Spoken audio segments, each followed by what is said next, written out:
Tu feras le tabernacle avec 10 tentures de fin lin retors, de pourpre violette, de pourpre écarlate et de rouge éclatant.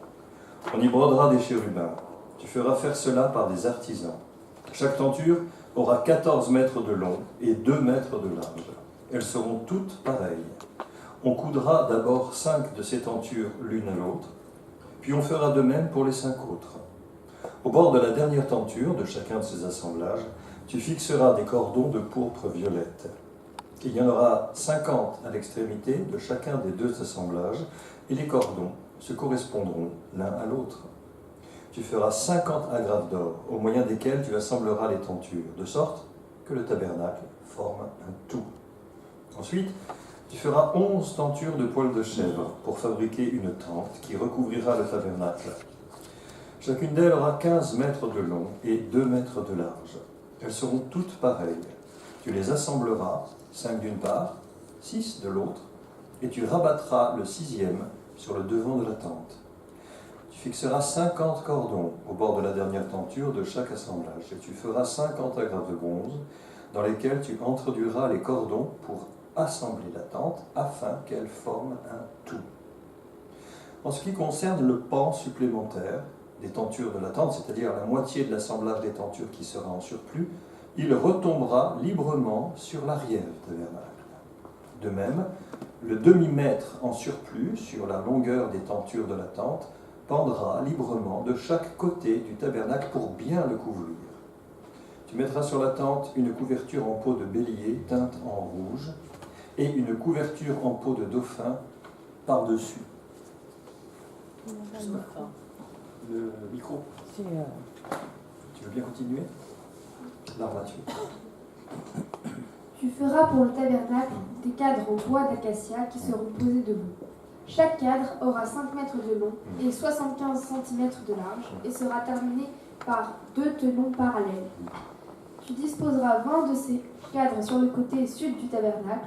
Tu feras 40 socles d'argent pour les 20 cadres et tu en placeras 2 sous chaque cadre pour ces 2 tenons. Tu feras de même pour le second côté du tabernacle, le côté nord, 20 cadres supportés par 40 socles d'argent à raison de 2 par 4. Pour l'arrière du tabernacle, tourné vers l'ouest, tu prépareras 6 cadres. Tu ajouteras 2 cadres comme contrefort des angles arrière du tabernacle. Ils seront jumelés depuis le bas et bien liés jusqu'à leur sommet par un seul anneau. Les 2 contreforts d'angle seront identiques. Il y aura donc en tout 8 cadres avec leurs 16 socles d'argent, 2 sous chaque cadre. Tu feras 5 traverses de bois d'acacia pour l'un des côtés du tabernacle, 5 pour l'autre côté et 5 pour le fond à l'ouest. La traverse médiane passera au milieu des cadres, d'une extrémité à l'autre du tabernacle. Tu plaqueras d'or tous les cadres et tu feras des anneaux d'or pour recevoir les traverses que tu plaqueras également d'or. Tu construiras le tabernacle d'après le modèle qui t'a été montré sur la montagne.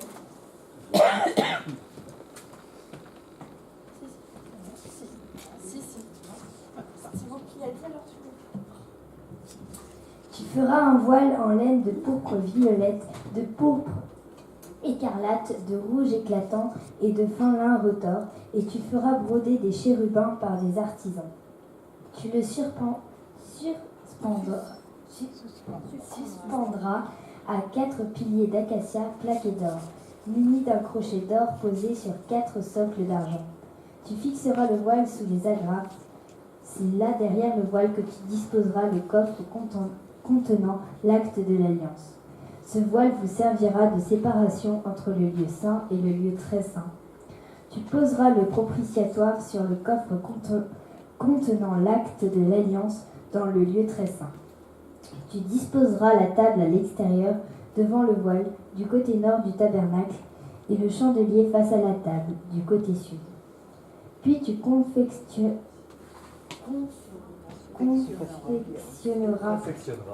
pour l'entrée de la tente un rideau d'azur de pourpre écarlate, de rouge éclatant et de fin lin retors en ouvrage brodé.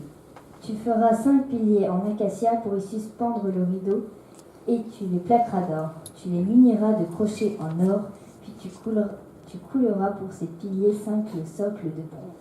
Bravo. Je ne sais pas si j'ai allumé. Si, c'est bon. Parfait. Et le tabernacle formera un tout. Alors je ne sais pas si vous avez pu visualiser.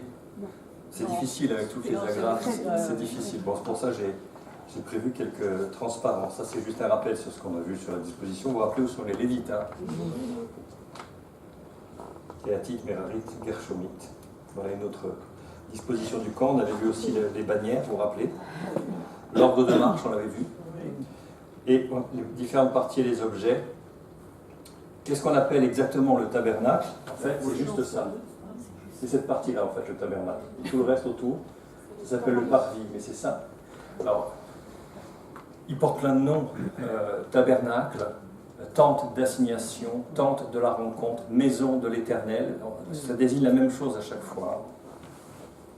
Demeure, habitation. Demeure, voilà. Tabernaclé, on voit, par exemple, à propos du Seigneur Jésus, quand il dit « Et il a habité parmi nous plein de grâce et de vérité », le grec dit « Et il a tabernaclé parmi nous plein de grâce et de vérité ». Donc c'est très clairement relié au Seigneur. Et donc on voit ici en coupe, je vous montre après une autre coupe, l'entrée, vous voyez le laser ici, l'entrée c'est ça en fait. Donc vous passez le premier voile, ça c'est le lieu saint.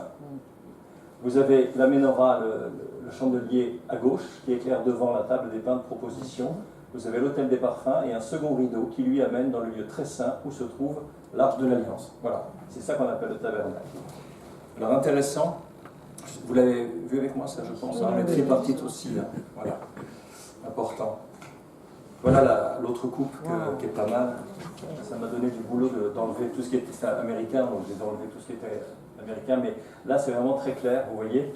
Ils ont pris comme un cutter et puis ils ont découpé comme ça pour faire une trouée, de sorte que l'on a un regard global et on voit tout. Alors effectivement, on entre ici par le rideau, le premier rideau dont on va voir qu'il est composé de 4 tissus différents qui nous parlent de Christ et des 4 évangiles et des 4 animaux d'Ézéchiel. Ici, donc 5 colonnes d'entrée, vous avez donc le chandelier qui éclaire devant la table. Donc ça, ce modèle-là, c'est vraiment celui-là, il n'y a pas de doute. Vous avez l'autel des parfums, ouais, c'est ressemblant aussi. Le deuxième rideau avec les chérubins artistiquement travaillés qui donne accès, ici, au coffre.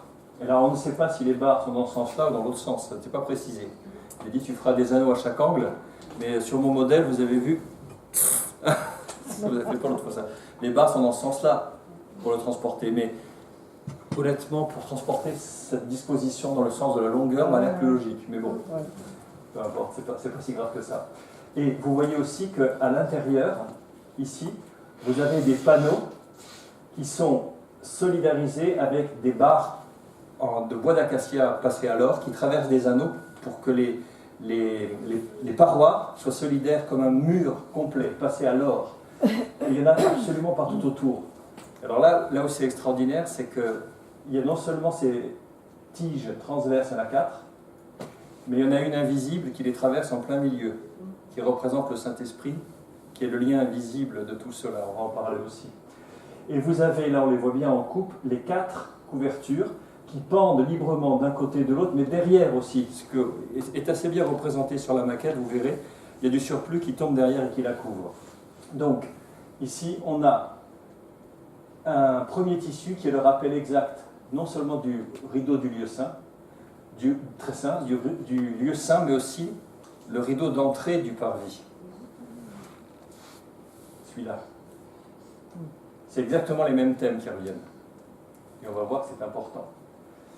Et là, vous avez le souverain sacrificateur qui se croise les mains, avec le pectoral, etc. Et ça, c'est pour la semaine prochaine, on verra l'importance. Tout ça, c'est Christ. Hein, toute la représentation de Christ qui porte Israël sur son cœur, etc., etc.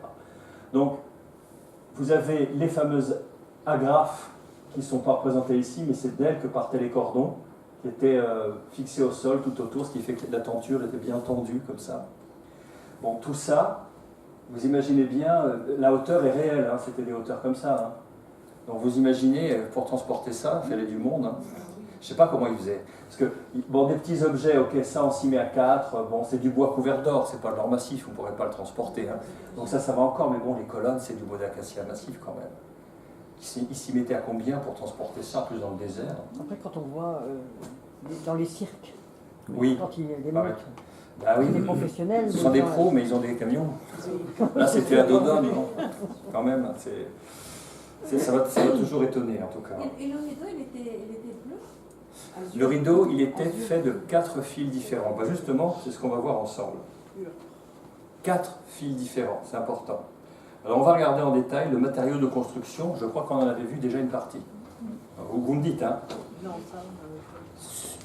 Si, non? Les offrandes, ah bon, d'accord. Donc, tout homme dans le cœur est bien disposé de l'habileté. Ça, c'est le passage de Exode 35 plus tard, où on voit effectivement que Moïse, il passe ses commandes au nom de l'Éternel. Il parle de ce qu'il faut, vous voyez, de l'or, de l'argent, de l'airain, des étoffes teintes en bleu, en pourpre, en cramoisi, de fin lin retors, des poils de chèvre, des peaux de bélier teintes en rouge, des peaux de dauphin, ou de daman, ou de blaireau, etc. Mais j'ai recreusé la question des dauphins. En fait, ça peut être des peaux de dauphin, parce que je pensais que c'était fragile, mais en fait, elles sont extrêmement robustes. Il paraît que les peaux de dauphin, moi qui aime tant ces animaux, c'est horrible de me dire ça, mais c'est complètement terne, ça n'attire pas le regard, c'est gris, c'est moche une peau de dauphin, mais il paraît que ça résiste à tout.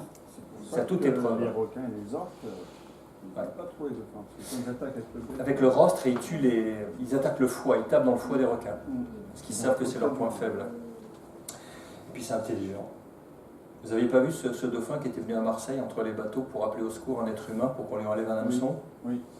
Il est resté là, il a appelé jusqu'à ce que quelqu'un vienne, il a montré comme ça. Il y a un type, il était le bricolex à côté, il a pris une pince coupante, il s'est penché dans l'eau sur la rade, il lui a coupé le machin, il l'a retiré, et puis le dauphin après il l'a remercié en faisant une pirouette, puis il est retourné à sa liberté. Mais il est venu à chercher l'aide de l'homme, c'est extraordinaire. Ça nous dit quelque chose de ce qu'on a perdu avec la chute, la communication entre les hommes et les animaux. Hein, c'est quand même quelque chose. Donc, vous voyez, il parle de tout. C'est important, les aromates pour l'huile d'onction, pour le parfum odoriférant, les pierres d'onyx et toutes les pierres pour la garniture de l'éphod. Ah oui, j'ai amené, alors j'ai amené ici tout un tas de pierres précieuses originales. Oh, Et ben voilà, c'est un texte. Voilà, vous avez entendu? Vous avez entendu? Oh Mais ben non, on en je les ai juste en photo. Oh. Les pierres précieuses et les secrets qu'elles nous révèlent. Donc, je vais mettre ça ici. Je vous ai amené aussi, pour voir en détail ce livre, La tente d'assignation. Bon, c'est très très bien parce qu'il est très richement illustré. Les rapprochements qu'il fait sont parfois un peu... bon, bref, je ne suis pas d'accord avec tout, mais vous pourrez voir de plus près justement ces fameux... je n'ai pas le temps de le scanner, mais quand on vous dit... Pardon, quand il y aura 5 bandes d'un côté, 5 bandes de l'autre qui seront réunies par 50 agrafes d'or, etc., avec des chérubins artistiquement travaillés, c'est ça qui est là. Au moins, c'est concret. Donc, je le laisse là, vous pourrez venir le consulter. Et puis celui-ci qui est un peu plus fin, aussi, qui est pas mal parce qu'il est très richement illustré, même si il est très sommaire dans son analyse. Mais c'est bien, il pose un certain nombre de choses. On voit bien les couvertures et vous voyez, il y a des schémas en 3D où on voit les 4 couches avec ce que ça symbolise. C'est pas mal, donc ça c'est disponible. Voilà. Hop. Alors, on voit effectivement que là il décrit très très nettement les agrafes, les planches. Il va plus loin que ce qu'on avait vu dans nos chapitres 25, 26, 27. Il part de l'arche et des barres, du voile, la table, les barres, les ustensiles, les bases, l'huile d'onction, le parfum odoriférant, le rideau de la porte, enfin, tout y passe, les colonnes, les bases, tout, pour les fonctions du sacerdoce. Et après, on voit que tous ceux qui furent entraînés par le cœur et animés de bonne volonté vinrent et apportèrent l'offrande à l'Éternel. Les hommes vinrent aussi bien que les femmes. Et quand elles ont dû lâcher les pierres, c'était plus difficile. Vu vos réactions. Ah là là. Dont le cœur était bien disposé, apportèrent des boucles, des anneaux, des bagues, des bracelets, toutes sortes d'objets d'or. Et vous verrez, un truc très très important, elles ont donné aussi leur miroir. Alors quand on dit miroir à l'époque, on n'avait pas, c'était pas les miroirs d'aujourd'hui, on a, vous savez, le teint qu'on met quand on dit un miroir sans teint, on voit d'un côté mais on ne voit pas de l'autre. Mais le teint c'est tardif comme invention. Donc qu'est-ce qu'ils faisaient? Ils prenaient de l'airain, ils le polissaient le plus qu'ils pouvaient, puis on avait une vague idée de la tête qu'on avait. À mon avis, le seul moyen de se voir véritablement, c'est au-dessus de l'eau. C'est pour ça que l'aveugle né de Jean 9, Quand le Seigneur lui a fait de la boue, il lui a dit va te laver au réservoir de Siloé. Quand il s'est lavé les yeux, la première chose qu'il a vue, c'est son visage. Ça veut dire que la parole nous révèle d'abord qui nous sommes, c'est ça que ça veut dire. Il y a plein d'enseignements de ce genre-là. Pourquoi les miroirs d'airain? Vous allez voir. Et pourquoi les boucles d'oreilles d'or? On va en reparler. Et on voit en bas toutes les femmes dont le cœur était bien disposé et qui avaient de l'habileté. Filèrent des poils de chèvre, etc., etc. Et au final, verset 29, tous les enfants d'Israël, hommes et femmes, dont le cœur était disposé à contribuer à l'œuvre que l'Éternel avait ordonnée par Moïse, apportèrent des offrandes volontaires. J'ai bien insisté en vous mettant tout ça en bleu. Hop. Alors, les tissus et leur symbolique. C'est pour répondre à ta question. On vous dit, il parle de tenture bleue ou de pourpre violette. Très exactement. On avait vu ça. Hein, On avait vu tout ça? Ouais. Mais j'ai ajouté des éléments dedans que vous n'avez pas vu. Ici, par exemple,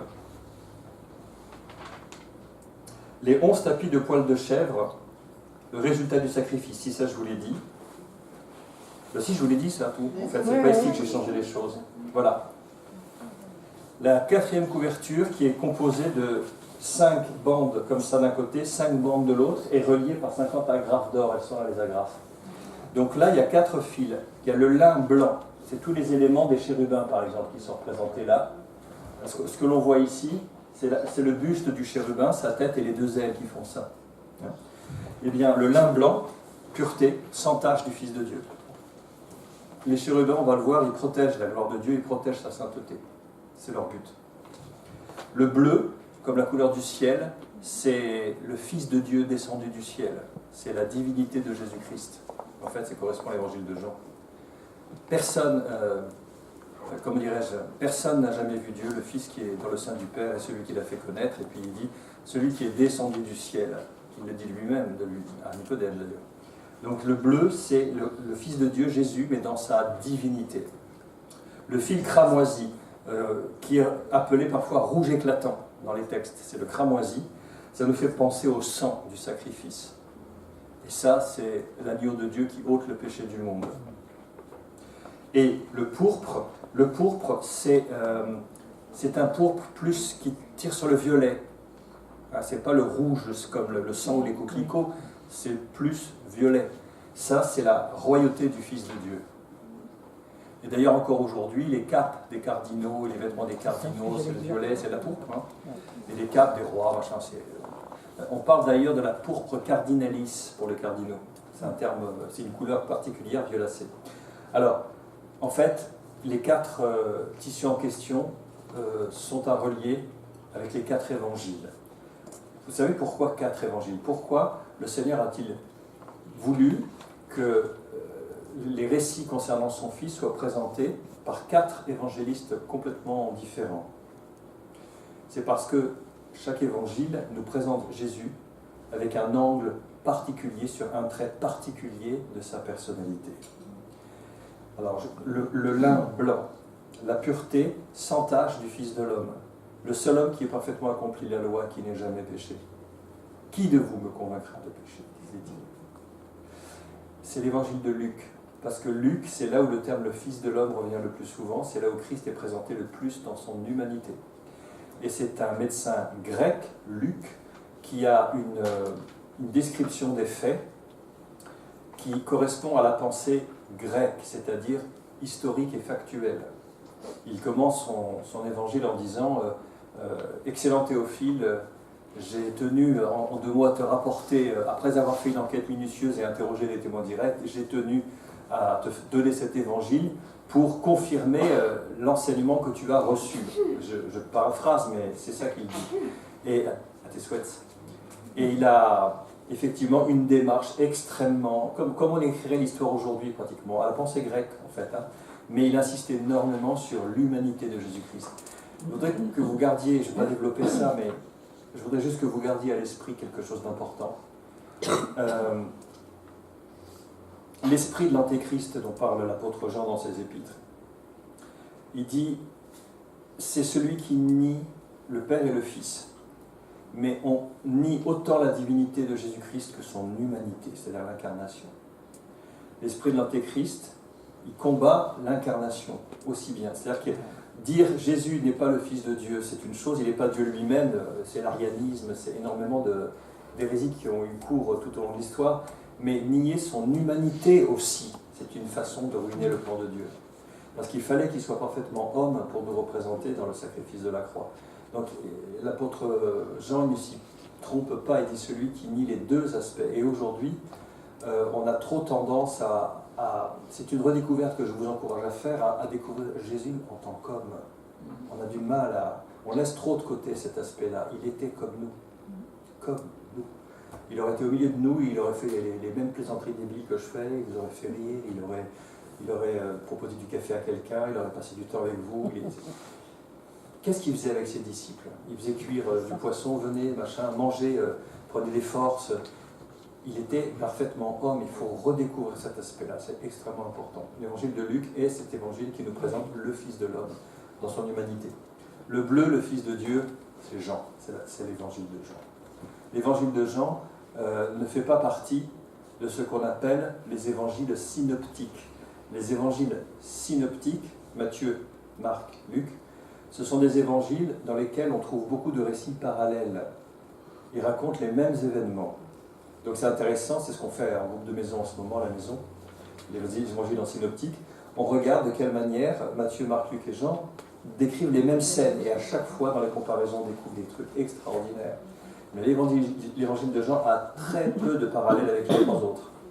Il est le seul à parler du miracle de Cana. Il est le seul à parler de la rencontre avec la Samaritaine. Il est le seul à parler de l'aveugle-né qui met de la boue. Il est le seul à... Et en fait, la prière sacerdotale, tout ce qu'il a éprouvé à Gethsémane, toutes ces prières-là, c'est que Jean. C'est vraiment le Fils de Dieu, mais dans sa divinité, celui qui descend du ciel. Et la royauté du Fils de Dieu, alors, l'agneau de Dieu qui ôte le péché du monde, c'est le serviteur qui va jusqu'à la mort, c'est l'évangile de Marc. Vous regarderez l'évangile de Marc, c'est le plus court, il a 16 chapitres. Mais tous les 3 versets, il y a soit une guérison, soit une délivrance. Il ne dort jamais, on le voit. Et c'est un évangile très très dynamique. Effectivement, Thierry partageait que dans les lectures de Sola Scriptura, c'était extrêmement saccadé, c'était aussitôt, il fut guéri, puis il fit ceci, à l'instant, ça rebondit, ça pulse, on ne perd pas de temps, c'est très très vivant. Mais il n'arrête pas, c'est le serviteur qui va quand même jusqu'à la mort. Et la pourpre violette, la royauté, c'est Matthieu. C'est dans Matthieu, qui est un évangile écrit par un juif à l'attention des juifs, où le Christ est vraiment représenté comme étant le roi qui doit venir. C'est là où il y a la confrontation avec Pilate. Tu es donc roi, tu le dis. Quand il rencontre Pilate. Tu es donc le roi des juifs, tu le dis. Et c'est là aussi où il s'en va d'entre les juifs parce qu'il voulait le faire roi. Mais lui, il ne voulait pas sa royauté terrestre comme n'importe qui. C'est la royauté du Fils de Dieu. C'est pour insister qu'il est vraiment le Messie attendu par les Juifs. C'est Matthieu qui vous le présente le plus clairement. Matthieu, c'est Lévi, n'oubliez pas. Donc, ces 4 fils, 4 aspects de la personne de Jésus-Christ. 4 évangiles, ce sont aussi les 4 animaux d'Ézéchiel, mais ça, je ne développerai pas. Les chérubins, kéroub au singulier, tissés artistiquement, c'est forcément Moïse qui en a donné le descriptif parce que personne ne les a vus, les chérubins.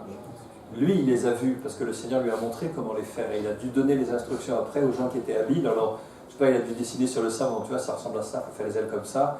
Et ils ont essayé d'imaginer, puis ils les ont représentés. Leur rôle, c'est adorer Dieu en permanence et le servir en permanence, les chérubins. C'est eux qui sont autour du trône, qui disent Saint, Saint, Saint est l'Éternel, dans la vision d'Ézéchiel, de Daniel. Et c'est eux aussi qui protègent la gloire de Dieu. Ça va jusque-là? Pardon. Est-ce que le peuple avait conscience de la symbolique des couleurs et de... Non. Est-ce qu'il y avait... Non. Moïse, il est présenté comme un prophète. Un des plus grands. Abraham aussi est un prophète. Lui, il a eu en vision les objets et il a dû avoir un niveau de révélation plus élevé que les autres. Est-ce que même les prêtres, les lévites qui officiaient, comprenaient le sens de ce qu'ils faisaient? Ils comprenaient probablement que c'était une ombre des choses à venir, mais ils n'arrivaient pas à connecter au Messie. Les prophètes, il nous est dit qu'ils ont vu les choses, mais ils les ont saluées de loin dans l'histoire.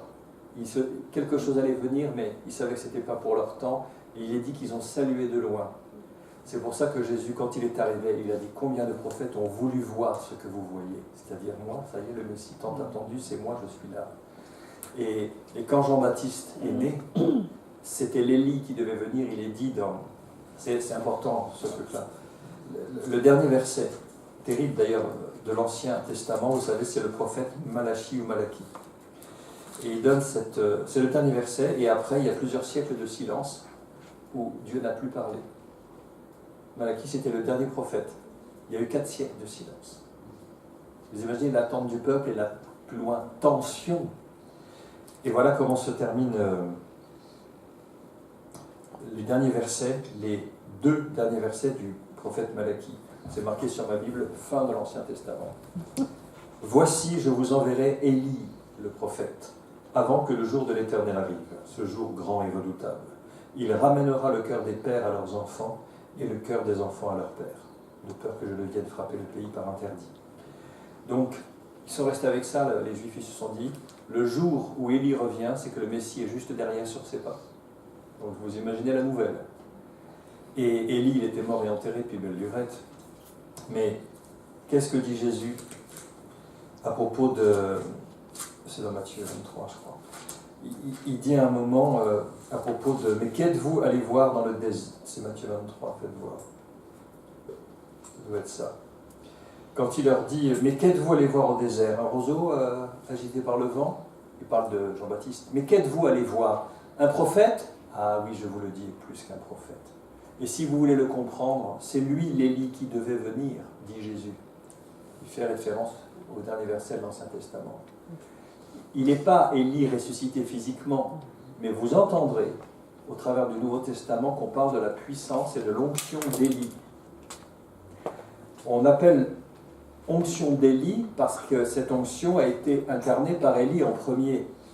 Mais son onction, c'est l'équipement que Dieu donne, c'est pas Élie qui en est propriétaire. Dieu a pris l'onction d'Élie et l'a mis sur Jean-Baptiste. Et après, cette onction, elle est passée, vous verrez, enfin, on ne l'étudiera pas, mais dans les 2 témoins de l'Apocalypse qui vont confronter le monde et l'Antéchrist. Ils ont la puissance d'Élie. Donc attention, ce n'est pas la figure d'Élie, c'est l'onction dont Élie était équipé qui va revenir. C'est pour ça que Jésus dit, si vous voulez le comprendre, c'est lui l'Élie qui devait venir. Et il a prophétisé, il n'a pas fait de miracle, hein, mais on venait quand même de tous les coins de Jérusalem faire des journées de marche dans le désert pour aller écouter Jean-Baptiste. Donc vous imaginez bien la puissance de sa parole. Des dizaines de milliers de gens partaient dans le désert pour écouter ce qu'il avait à dire. Donc c'est lui l'Élie qui devait venir. Mais alors, si Jean-Baptiste c'est l'Élie qui devait venir, celui qui suit dans ses pas, c'est le Messie, donc le Christ. C'est pour ça qu'il dit « Combien de prophètes ont voulu voir ce que vous voyez et ne l'ont pas vu ?» Ce qui est extraordinaire, c'est que quand il prêchait dans le temple, il était sur le parvis du temple, et alors que les autres traversaient le voile, ils ne se rendaient pas compte que la présence de Dieu était de l'autre côté, dans la personne du Christ. Ils ne l'ont pas vu. Vous sondez les Écritures parce que vous pensez avoir en elles la vie éternelle, mais elles rendent témoignage de moi, et vous ne voulez pas venir à moi pour avoir la vie. Il dit aux pharisiens, aux scribes. Elle est là, la parole. Vous la sondez, elle parle de moi. Moïse a parlé de moi, mais il ne le voyait pas. Vous voyez ? Alors, j'ai un peu dérivé, mais j'enchaîne. Alors, on avait vu tout ça, il me semble aussi, non ? Les différents bois, avec tous ces noms imprononçables, stacte, galbanum, l'encens, etc. Les 12 pierres précieuses, on en avait parlé. Donc là, vous pourrez regarder en détail, il y a des très très belles photos, et surtout les caractéristiques de chacune de ces pierres. C'est assez étonnant, comment elles se forment, où est-ce qu'on les trouve. Il y a aussi des photos là-dedans, des records du monde, des plus gros diamants, des plus grosses pierres. Et ce qui est intéressant, c'est qu'il y a des photos de la pierre brute telle qu'elle a été extraite, et après, les diamants qu'on en a sortis. Vous dites, c'est pas possible, c'est pas le même... c'est pas possible. Si, c'est possible. Et à un moment, j'ai lu ça, c'est très très impressionnant. Il y a eu on leur donne des noms à ces diamants. Ils sont tellement extraordinaires qu'ils ont des noms. Souvent des noms de reines. Et à un moment, on voit une pierre brute, et voilà, une copie du Culligan, 3106 carats. Et essayez d'imaginer, votre plus belle bague, elle a combien de carats? Elle en a 3, 4, bon, 3106 carats. Et vous verrez, c'est intéressant. Voilà, ça c'est la pierre brute en dessous, ils ont fait la photo, et les 9 diamants qu'on en a tirés une fois taillés par un artiste. Et vous savez comment on taille les diamants, hein? Est-ce que vous savez comment on taille les diamants? Le diamant, c'est le matériau le plus dur du monde. Rien ne raye le diamant. Sauf le diamant. Eh bien, c'est à Anvers, c'est la communauté juive qui ont tous les diamantaires, etc. C'est eux qui tiennent ça. Et ils manipulent des centaines de millions de dollars. Et il n'y a rien d'écrit. Vous saviez ça? Quand ils négocient, les négociants de diamants, ils sont là. Je t'en donne, alors imaginez, je t'en donne 700 000 euros. Allez, 650. Allez, j'ai des frais. Allez, 670. On tape dans la main, c'est terminé. On ne peut pas se dédire, ça a encore plus de valeur qu'un écrit signé. Et si quelqu'un ne respecte pas, il est grillé dans la communauté mondiale des diamantaires, il ne travaillera plus jamais. Mais qu'est-ce qu'ils font? Ils prennent de l'huile d'olive et de la poudre de diamant issue de la taille des diamants précédents. Ils font une pâte et ils mettent cette pâte sur la meule et c'est comme ça que ils taillent le diamant avec la poudre de diamant. Sinon, on ne pourrait pas les tailler. Quoique, j'ai rencontré quelqu'un, c'est un ami, mais je l'ai rencontré à une époque, un chercheur qui était proposé pour le prix Nobel. Il a synthétisé un matériau plus dur que le diamant, en synthèse. Fabriqué par l'homme, la table des éléments a été redéfinie par ses recherches. Donc en fait, aujourd'hui, on ne peut plus dire que c'est le diamant qui est le plus dur, parce qu'il a fait un matériau de synthèse qui raye le diamant. Il n'a pas eu le prix Nobel, mais bon. J'ai entendu dire que, par contre, le diamant ne résiste pas à la chaleur. Alors, le diamant ne résiste pas à la chaleur et ne résiste pas à l'acide, un certain acide sulfurique, je crois, tu le mets dedans, il se dissout complètement. Ouais. Autre chose. Dis-moi. Après, je ne sais pas, chimiquement, comme j'ai entendu dire aussi que l'or pur, il est transparent. L'or pur, il est transparent, c'est ce que l'on voit dans le chrysoprase, justement. Mais il est transformé par la chaleur. Tac. Intéressant ça. D'où l'effet miroir aussi. Quand il est pur, il est lumineux comme un miroir en fait. Alors je vous avais montré tout ça. Et je vous recommande effectivement de venir consulter le petit guide parce que là c'est beaucoup plus clair. Il y a vraiment les photos dessus. On va parler du pectoral après. Donc là on avait vu tout ça. Voilà. Et ça on n'avait pas vu. On a repris aux métaux. Voilà. Alors les 3 métaux qui reviennent tout le temps dans les fabrications. L'or en premier. L'argent et le bronze qui s'appelle l'airain dans certaines versions. Alors les caractéristiques sont importantes. L'or, il se fond à 1065 degrés, c'est son point de fusion. Il est cité 80 fois en relation avec l'offrande élevée. L'or pur est cité 20 fois. Et au total, dans le total du poids de l'offrande, c'est 1,5 tonne d'or qui a été utilisé. Ben oui, parce qu'il faut couvrir les panneaux, il faut couvrir le coffre, l'hôtel des parfums, la menorah, la table des pains de proposition. À l'intérieur, tout était couvert d'or dans les panneaux. Pas le sol, mais tous les panneaux étaient couverts d'or. Ça prend du poids. Donc c'était l'offrande 1,5 tonne. L'argent, il fond beaucoup plus tôt à 962 degrés. Il a été cité 22 fois, 4,4 tonnes. Et vous savez dans quoi il était utilisé? Alors, ça c'était les reins, c'était les chapiteaux des colonnes en fait. C'est l'argent, c'était toutes les petites colonnes que vous avez autour de la paroi en lin blanc tout autour. L'argent, c'était les chapiteaux qui étaient au-dessus. Toute cette partie-là, si vous voyez par ici, tout ça, tous les hauts de colonne, c'est de l'argent. J'en sais quelque chose, c'est moi qui les ai peints à la main, avec la peinture argentée, j'en ai bavé, donc je m'en souviens bien. Voilà. Et le bronze ou l'airain, c'est ce qu'on appelle un métal réfractaire. C'est-à-dire que son point de fusion est le plus élevé des métaux. Il faut vraiment monter à 1085 degrés pour commencer à le voir fondre. Comment ils arrivaient à justement avoir cette chaleur Tu sais qu'encore aujourd'hui, ils ont des techniques, je vais te répondre. Delphine, bonjour. Vas-y, je t'écoute. Moi, ce que j'ai lu, il disait que c'était les socles d'argent. Et c'était les socles en argent. Non, c'est les socles en airain dans le texte. Regarde, l'armature du tabernacle. Alors 40 socles. L'arrière du tabernacle, 40 socles d'argent. Alors, est-ce que c'est moi qui me suis trompé? En tout, 8 cadres avec leurs 16 socles d'argent. Le socle, c'est en bas. Attends. Non, c'est pas celui-là. J'ai peut-être inversé, hein, c'est possible. Alors, je réponds à ta question. Posés sur des bases d'airain, ils avaient des chapiteaux. Ah oui, alors attends, il y a deux choses. On ne parle pas des mêmes choses ici. Verset 19. Voilà, on ne parle pas des mêmes choses. Ce dont je parle, il y a les. Ça ne s'appelle pas les colonnes au-dessous, ça s'appelle les piliers. Les colonnes qu'il y a dans le tabernacle, les bases sont d'argent. Voilà. Mais les piliers, les bases, c'est le contraire, les bases sont d'airain et les chapiteaux d'argent. Et les piliers qui sont tout autour, c'est le contraire. C'est effectivement des bases d'argent et des chapiteaux d'airain. Mais les colonnes, c'est le contraire. Donc on parle de piliers. Et comment ils arrivaient à des températures pareilles? En fait, ils avaient une astuce. Ils faisaient des fours de terre et il y avait des aérations faites spécialement pour que l'air s'y engouffre.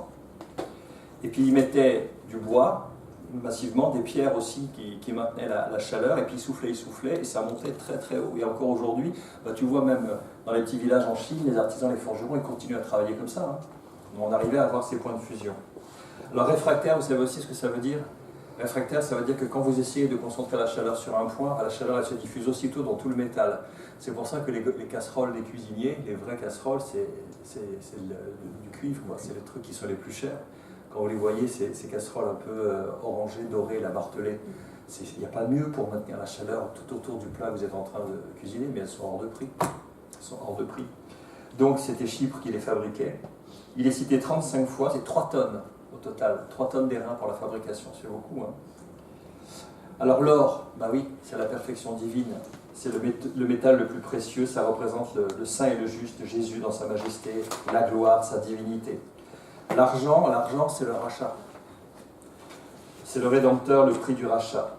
C'est pour ça que les piliers qui sont, pas les colonnes, les piliers qui sont autour du parvis, c'est nous. Et notre présence, notre position dans la présence de Dieu, c'est parce que la base, c'est notre rachat. L'argent. Et l'airain, qui est donc réfractaire, c'est le feu du jugement. C'est pour ça que l'autel est comme ça. Le jugement subi par le Messie, le feu de la colère de Dieu. On va voir l'autel, il ne s'éteignait jamais, ça brûlait continuellement. Et les victimes qui étaient grillées là-dessus. D'ailleurs, si vous regardez bien, j'essaie de le prendre parce qu'il est quand même assez lourd, la vache. Vous avez vu qu'il repose en bas sur une grille. Puis il y a une grille là aussi.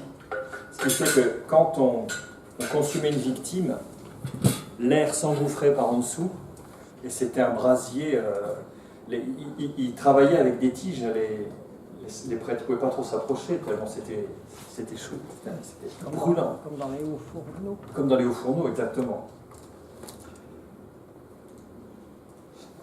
Le bois d'acacia, il est imputrescible, je vous en avais parlé. Le bois d'acacia, il n'est pas magnifique à voir comme arbre, c'est pas terrible, mais il est un bois très très dur et les insectes ne s'y attaquent pas. L'huile pour le chandelier, c'est l'Esprit Saint. Associé à la prière des saints, on verra aussi. Les aromates qui sont mêlés à l'huile d'onction et les parfums à brûler, c'est pareil, les parfums qui brûlent, c'est les prières qui montent au Seigneur. Et un mélange de l'huile d'onction et des parfums, on s'en servait pour oindre, c'est-à-dire on versait de l'huile pour consacrer les prêtres. Et les pierres précieuses pour l'éphod et pour le pectoral. Alors, à enchâsser pour l'éphod et pour le pectoral, c'est ce que vous avez vu. Oui.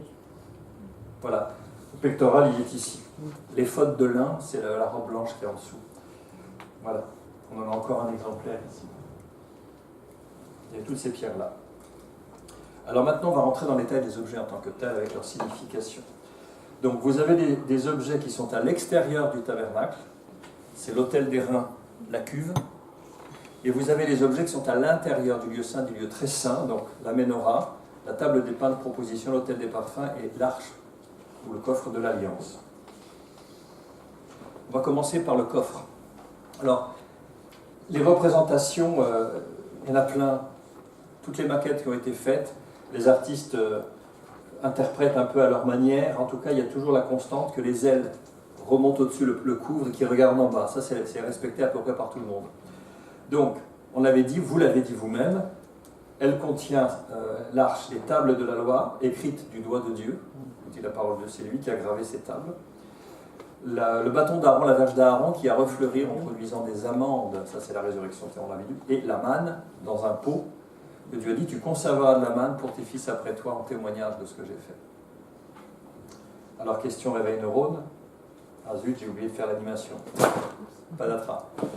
En quoi l'arche symbolise-t-elle le Christ? Bon, j'aurais dû vous poser la question, mais j'ai malheureusement laissé la réponse. La Torah, l'étape de la loi, c'est parce qu'il est la parole incarnée. La verge d'Aaron qui refleurit, qui produit des fleurs, des amandes, c'est la résurrection, on l'avait dit ce matin, tu l'avais dit, hein, et la manne, c'est parce qu'il est le pain de vie. Alors on va voir justement de quelle manière dans le Nouveau Testament ces points sont confirmés. Alors, micro, vas-y Jeanne, le premier, s'il te plaît. Au commencement était la parole, et la parole était avec Dieu, et la parole était Dieu. Elle était au commencement avec Dieu. Toutes choses ont été faites par elle, et rien de ce qui a été fait n'a été fait sans elle. Bien, parfait. Il faut comprendre quelque chose qui est incompréhensible. Vous allez essayer de comprendre quelque chose d'incompréhensible. C'est que pour Dieu, dire et faire, c'est pareil.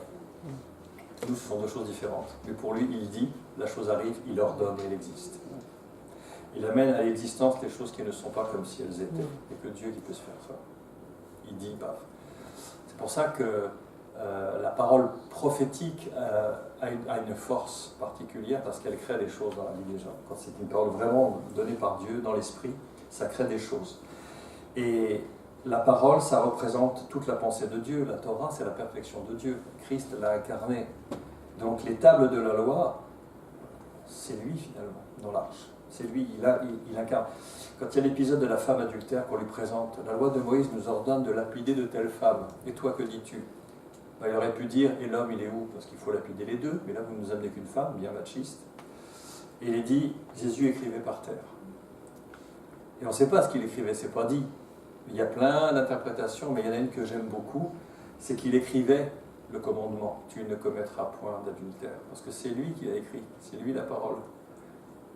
D'autres disaient qu'il listait les péchés des gens qui étaient là, moi, je ne crois pas trop, mais l'idée que il est dit que l'étape de la loi était écrite du doigt de Dieu. Il est dit, il écrivait avec son doigt par terre. Ça me fait penser en reflet à ça.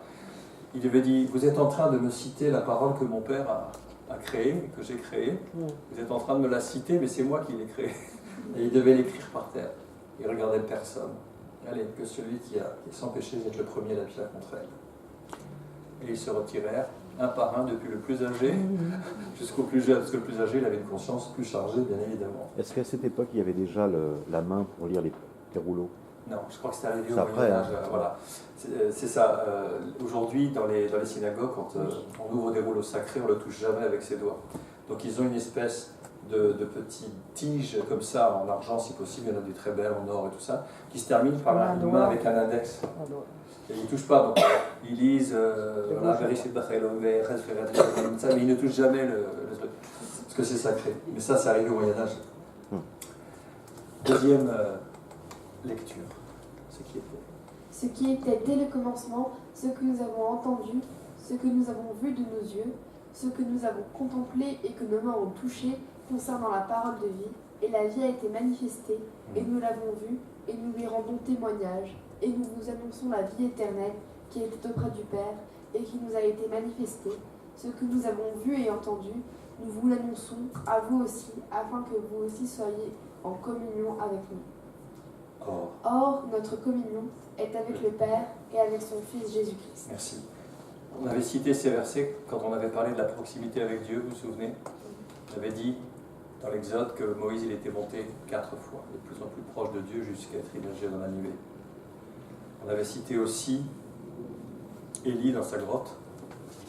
Il entend un grand tremblement de terre, mais Dieu n'était pas dans le tremblement de terre, puis après un feu, puis après un vent violent, et après un doux murmure. Et là il sort, parce qu'il a entendu, il était intime de Dieu, Élie. Et on avait parlé aussi du Cantique des Cantiques au chapitre 6, quand il parle il y a tant de reines, tant de jeunes filles, tant de concubines, mais une seule est ma colombe, ma parfaite. Ça nous parle aussi de l'intimité de Dieu en tant qu'Église. On est dans quel secteur? On est les reines, on est les concubines, ou est-ce qu'on est l'épouse?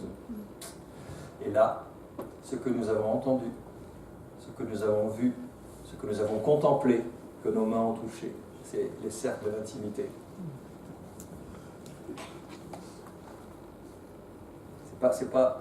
C'est qui a éternué? T'as vu, c'est Seiya, c'est de sa faute, elle a commencé, ça va passer, tu vois. Après, ça va continuer là-bas, tout ça. Alors, je voulais vous parler de ça, vous reparler de ça, parce que je l'ai déjà dit plusieurs reprises. Christ, il est la parole incarnée. Aujourd'hui, il nous a confié une mission importante, il nous a délégué son autorité, la tête est là-haut, mais nous, le corps, on est bien là. Donc c'est à nous d'agir, on a un mandat. On ne peut pas dire je ne savais pas. On a un mandat. On est ses pieds, sa bouche, ses yeux, ses mains, et voilà, on est donné pour le monde.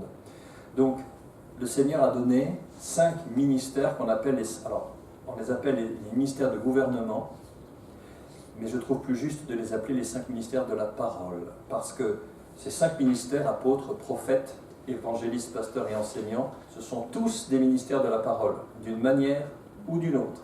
Et à eux 5, ils reconstituent la complétude de Christ. Christ, il était parfait dans chacun des aspects.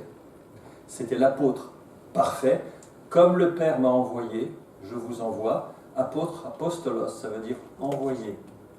Donc comme le Père m'a envoyé, je vous envoie. Ou alors je vous envoie comme des brebis au milieu des loups.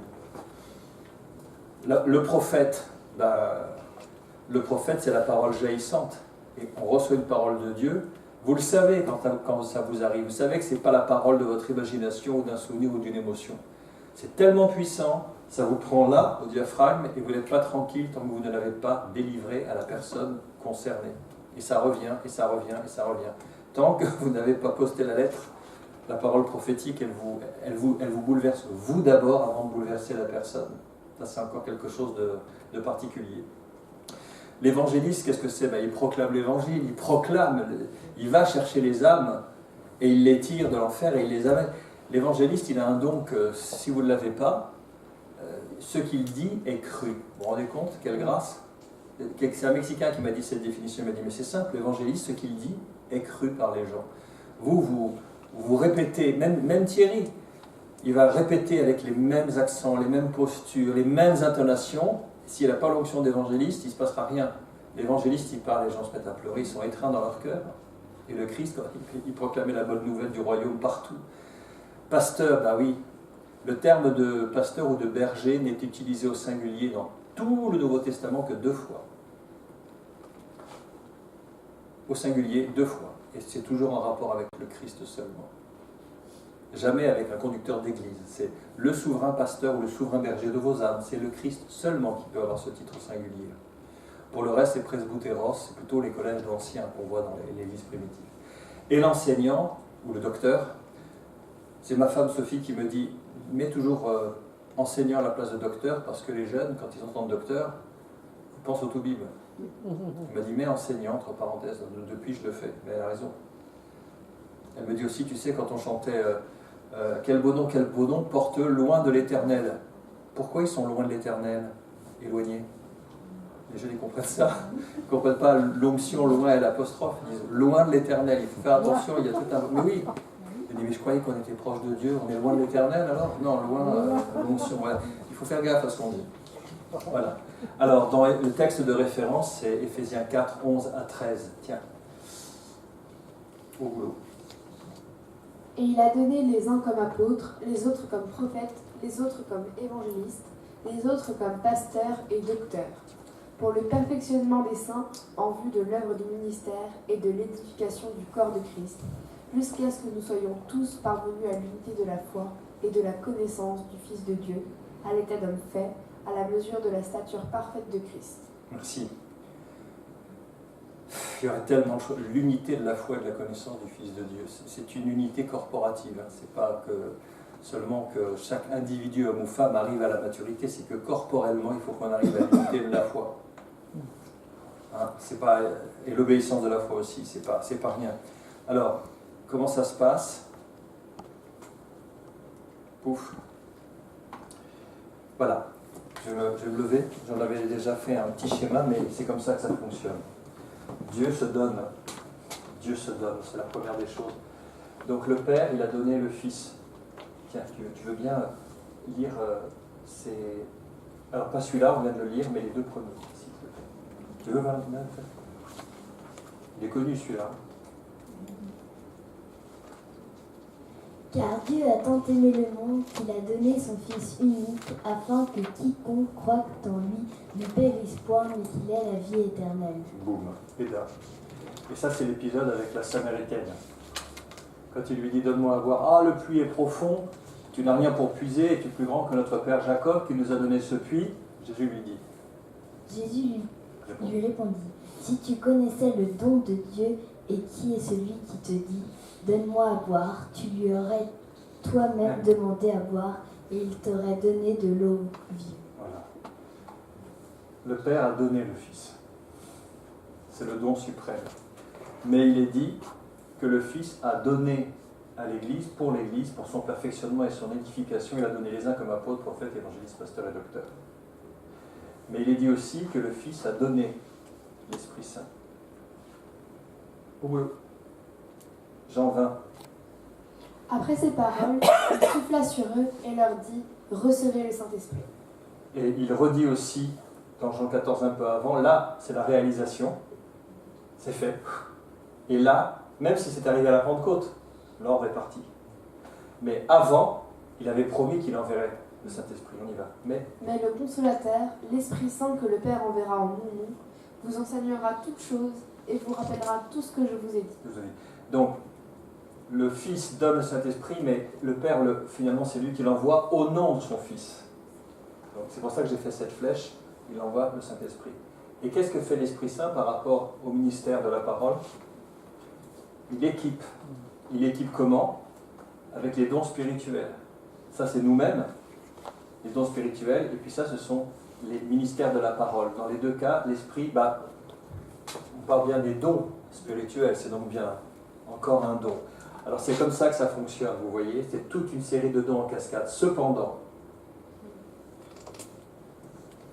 ne livrez pas vos membres au péché comme des instruments d'iniquité, mais donnez-vous vous-même à Dieu, comme étant vivants de mort que vous étiez, et offrez à Dieu vos membres comme des instruments de justice. le don final qui rend possible tous les autres dons.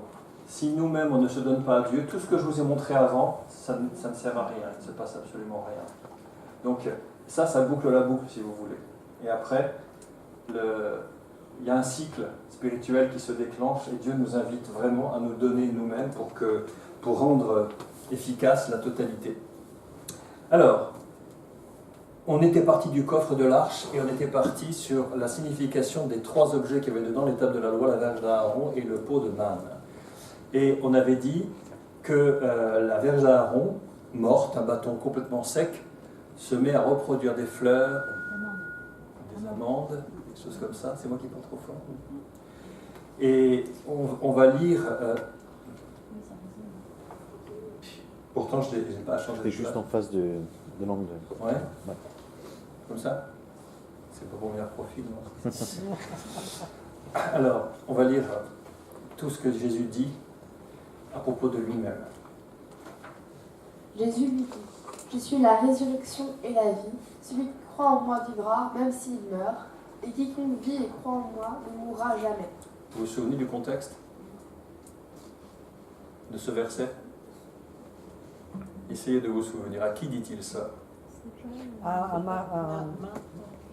Oui, Marc. La sœur de Lazare. Oui. Lazare, voilà. C'est l'épisode de Lazare dans Jean 11. Apocalypse 1, verset 18. J'étais mort, et voici, je suis vivant au siècle des siècles. Je tiens le clé de la mort et du séjour des morts. Reprends-le en approchant un tout. Tu sais, tu le poses sur le menton, c'est le secret. Voilà. Vas-y. J'étais mort, et voici, je suis vivant au siècle des siècles. Je tiens les clés de la mort et du séjour des morts. Notez bien ce verset, c'est le seul de toute la Bible où Jésus dit de lui-même qu'il était mort. J'ai eu une discussion avec un pasteur un jour, Charles Talengano. Il me dit, mais non, pas comme ça. Mais jamais, j'ai dit si. Apocalypse 1, 8, j'étais mort et je suis vivant au siècle des siècles. Il n'avait jamais relevé, en fait. Pourtant, il connaît la Bible. Mais ça l'a bouleversé. Mais oui, il le dit de lui-même. Il est le seul à dire « j'étais mort et je suis vivant au siècle des siècles ». Jean 1,4 qu'on a déjà lu, j'ai extrait juste En elle était la vie, et la vie était la lumière des hommes. En elle, la parole était la vie en elle. Et ça, je l'aime énormément, Jean 5. En vérité, je vous le dis, l'heure vient, et elle est déjà venue, où les morts entendront la voix du Fils de Dieu, et ceux qui l'auront entendu vivront. Car comme le Père a la vie en lui-même, ainsi il a donné au Fils d'avoir la vie en lui-même. Vous vous rendez compte de ce que ça veut dire? Nous, on n'a pas la vie en nous-mêmes, c'est Dieu qui l'a déposée. Mais le Père est la vie lui-même. Et il a donné au Fils d'avoir la vie en lui-même, et il la donne après à qui il veut. Donc oui, il est la résurrection et la vie. Il est aussi, ça c'est la symbolique de la manne, il est le pain de vie. Et dans Jean 6, c'est un long chapitre, il y a un épisode assez dur encore où Jésus est confronté, encore une fois, aux pharisiens et à tous les religieux, etc. C'est assez violent. C'est l'épisode, vous savez, où il y a tous les disciples, sauf les 12, se retirent de lui. C'est quand même, c'est Jean 6, 66. Dès ce moment, plusieurs de ses disciples se retirèrent et n'allèrent plus avec lui. Et c'est là qu'il se trouve, il se tourne vers les 12 et leur dit, vous aussi, vous ne voulez pas non plus, vous en allez. Vous vous rendez compte de la tristesse de son cœur? Et c'est là que Pierre dit, à qui irions-nous? Tu as les paroles de la vie éternelle. Vous avez compris. C'est pour ça qu'il avait passé toute la nuit en prière avant de les choisir. Ils sont tous barrés, sauf ces 12. Ils sont restés avec lui. Et donc, tu voulais dire? Oui, juste par rapport à la manne. Oui. Dans la description de cette manne, il est parlé, c'était comme un gâteau de miel. De miel, oui. Et que ta parole est du miel à mon cœur. Alors, la parole est comparée au miel à plusieurs reprises. La manne, effectivement, c'est tout léger, mais ça avait un goût de miel sucré. Ils en ont été écœurés à la fin, ils ont réclamé de la viande, tu te rappelles. Mais, par exemple, on voit dans Zacharie, à un moment, il voit un rouleau dans le ciel, un rouleau, écrit dessus, enfin dedans et dehors. Et il lui dit, mange ce rouleau. Alors, moi j'aime bien dans le monde prophétique, c'est tellement simple. Un rouleau qui vole, mange ce rouleau, je mange le rouleau. Bon voilà, c'était tellement simple. Et il dit, à mon palais il fut doux comme du miel, mais il fut amer dans mes entrailles, parce qu'il devait donner des paroles très difficiles sur Jérusalem et sur le peuple. Voilà. Alors il est le pain de vie, et il y a eu cette confrontation où il n'arrête pas de demander des miracles à chaque fois au Seigneur. Il en a fait des centaines et des milliers, mais à chaque fois il lui dit, fais-nous un miracle pour qu'on croie en toi, pour attester que... Mais ils en ont vu plein, mais ils n'ont pas cru. Donc ça ne sert à rien d'en demander d'autres, leur cœur est complètement endurci. Et il n'arrête pas. Et il dit ceci à un moment, bon, quel miracle fais-tu donc, lui dirent-ils, afin que nous le voyions et que nous croyions en toi. Que fais-tu? Nos pères ont mangé la manne dans le désert, selon qu'il est écrit, leur donna le pain du ciel à manger. Jésus leur dit, alors je ne sais pas si c'est, voilà, Jésus leur dit, En vérité, je vous le dis, Moïse ne vous a pas donné le pain du ciel, mais mon Père vous donne le vrai pain du ciel, car le pain de Dieu, c'est celui qui descend du ciel et qui donne la vie au monde. encore la vie. Ils lui dirent, Seigneur, donne-nous toujours ce pain. Jésus leur dit, je suis le pain de vie, celui qui vient en moi n'aura jamais faim, et celui qui croit en moi n'aura jamais soif. Qu'est-ce que c'est beau. Qu'est-ce que c'est beau. Et il continue en disant, mais je vous l'ai dit, vous m'avez vu et vous ne croyez point. Tous ceux que le Père me donne viendront à moi. Et c'est tellement belle phrase, et je ne mettrai pas dehors celui qui vient à moi. Pardon, je ne me rappelle pas, c'est suite à ça que les disciples sont partis quand il a dit... 30 versets plus loin, parce que il dit, il y va franco là, le Seigneur, il y va cash, il dit vraiment qui il est quand il dit, car je suis descendu du ciel pour faire non ma volonté, mais la volonté de celui qui m'a envoyé, encore apostolos. Hein. Or, la volonté de celui qui m'a envoyé, c'est que je ne perde aucun de tous ceux qu'il m'a donnés, mais que je le ressuscite au dernier jour. Parce qu'il a la vie en lui-même, c'est lui qui nous ressuscite, c'est ça qu'il faut comprendre. La volonté de mon Père, c'est que quiconque voit le Fils et croit en lui ait la vie éternelle. Et je le ressusciterai au dernier jour. Deuxième fois qu'il affirme la même chose. Et alors là, les Juifs murmuraient à son sujet. Parce qu'il avait dit, je suis le pain qui est descendu du ciel. Et ils dirent, n'est-ce pas là Jésus, le fils de Joseph, celui dont nous connaissons le Père et la Mère? Comment donc dit-il, je suis descendu du ciel? Jésus leur répondit, ne murmurez pas entre vous. Et ça, écoutez bien, ça devrait orienter votre façon de prier pour les personnes qui ne connaissent pas le Seigneur, que vous avez à cœur. Nul ne peut venir à moi si le Père qui m'a envoyé ne l'attire. C'est le travail du Père. Et je le ressusciterai au dernier jour. Bam, troisième fois. Nul ne vient à moi si le Père ne l'attire. Vous comprenez ce que ça veut dire? D'abord, le Seigneur ne vous demande pas de convertir les gens. On ne peut pas, heureusement, on ne peut pas la moindre chose. On doit être des témoins. On doit répandre la parole de vie, on doit être lumière, on doit être du sel pour le monde. Notre rôle, c'est uniquement ça, de semer. On ne sait pas, ça tombe dans la terre ferme, la terre travaillée, les on ne sait pas, on sème. C'est tout notre responsabilité. Et c'est Dieu derrière qui relaye et qui fait croître. Mais, comme on l'avait dit au tout début de notre parcours, Dieu ne se connaît pas, il se révèle. Personne, écoutez bien, personne ne connaît le Fils si ce n'est le Père, et personne ne connaît le Père si ce n'est le Fils, et celui à qui le Fils veut le révéler. Encore une fois, c'est Dieu qui est en action. On n'est pas grand-chose dans la mêlée. On n'est pas grand-chose. On est co-ouvrier avec Dieu, il nous donne cette grâce de répandre sa parole, mais c'est lui qui fait l'œuvre. C'est Paul qui le dit encore. L'un a semé, l'autre a arrosé, mais c'est Dieu qui fait croître. Et Jésus lui-même le dit. Mais le Père qui est en moi, c'est lui qui fait les œuvres. C'est-à-dire, les miracles, ne me regardez pas moi, c'est le Seigneur qui se sert de moi. Même Jésus disait ça. C'est lui qui fait les œuvres, c'est le Seigneur. Et comprenez bien cette phrase que j'ai déjà dite plusieurs fois. Le Christ continue son ministère. Il n'a pas fini, mais il le fait au travers de nous. Mais c'est lui qui continue son ministère. Donc attention, on ne devrait jamais dire « mon ministère pastoral, mon ministère d'évangéliste, mon ministère d'enseignant, que dalle ». C'est le ministère de Christ au travers de nous. C'est mystérieux, il se sert de nos talents, de nos caractéristiques. Il y a des choses que tu pourras dire que jamais moi je pourrais dire à quelqu'un. Mais jamais. Si je passe derrière, je vais faire des dégâts. Et un ami apôtre qui a fondé pas mal d'églises nous disait, écoutez, il est paysan d'origine, il nous dit, écoutez, il y a une loi, il est de Franche-Comté, il dit, il y a une loi qu'on appelle la biodynamique en agriculture. C'est-à-dire que les graines ont la vie en elles-mêmes. Si vous posez une graine en terre, elle va démarrer. C'est comme ça. Et donc, quand vous la posez, il se peut qu'effectivement, ça soit quelqu'un d'autre derrière qui arrose.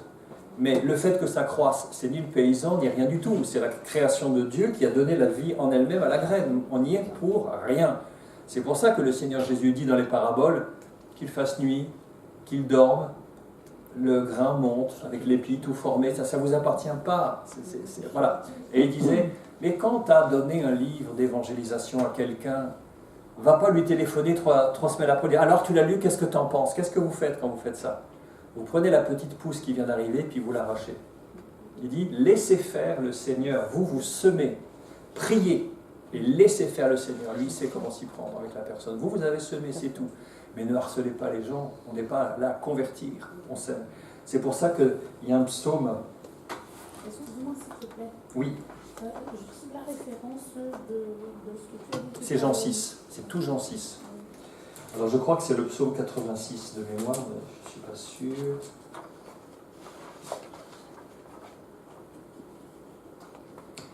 Non, c'est 83. Enfin, je connais le verset, mais c'est David qui prie. Ah voilà, c'est le 80. Où il dit « Protège ce que ta droite a planté ». C'est-à-dire, Dieu, il démarre des œuvres un peu partout. Et on lui dit, s'il te plaît, tu as commencé, protège ce que tu as commencé, protège ce que tu as planté. Donc, effectivement, nous, on sème, mais il faut prier, dire, Seigneur, maintenant, fais fructifier la parole, etc. Et quand vous priez, citez au Seigneur sa propre parole. C'est le psaume 80, attends, verset 16. 80, protège ce que ta droite a planté. Il parlait d'Israël en disant, c'est toi qui as implanté Israël. Israël, c'est un miracle permanent qui existe encore aujourd'hui. Et à l'époque, ils étaient menacés, donc il dit, Dieu des armées, reviens donc, regarde du haut des cieux, et vois, considère cette vigne, protège ce que ta droite a planté, le fils que tu t'es choisi, par de David en tant que roi, parce qu'elle était menacée. Mais protège ce que ta droite a planté, c'est vraiment important.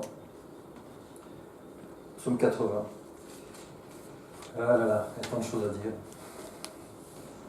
Ensuite, au-dessus du coffre de l'Alliance, vous avez le couvercle, le fameux propitiatoire avec les chérubins. Alors les chérubins, on en parle pas mal dans la Bible, hein, pas mal.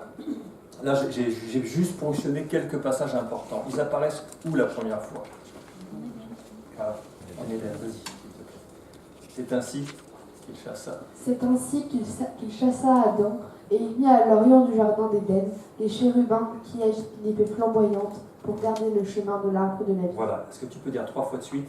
Ainsi qu'il chassa, ainsi qu'il chassa, ainsi qu'il chassa. C'est ainsi qu'il chassa, c'est ainsi qu'il chassa, ainsi qu'il chassa. Très bien.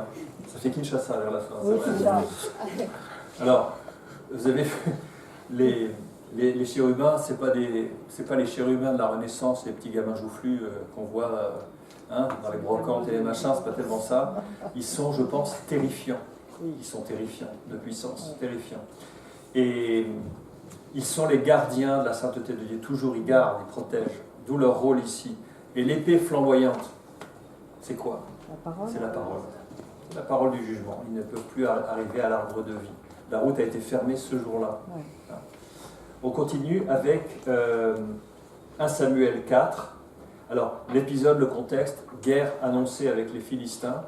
Premier contact entre les armées d'Israël et l'armée des Philistins. Israël se fait complètement défaire.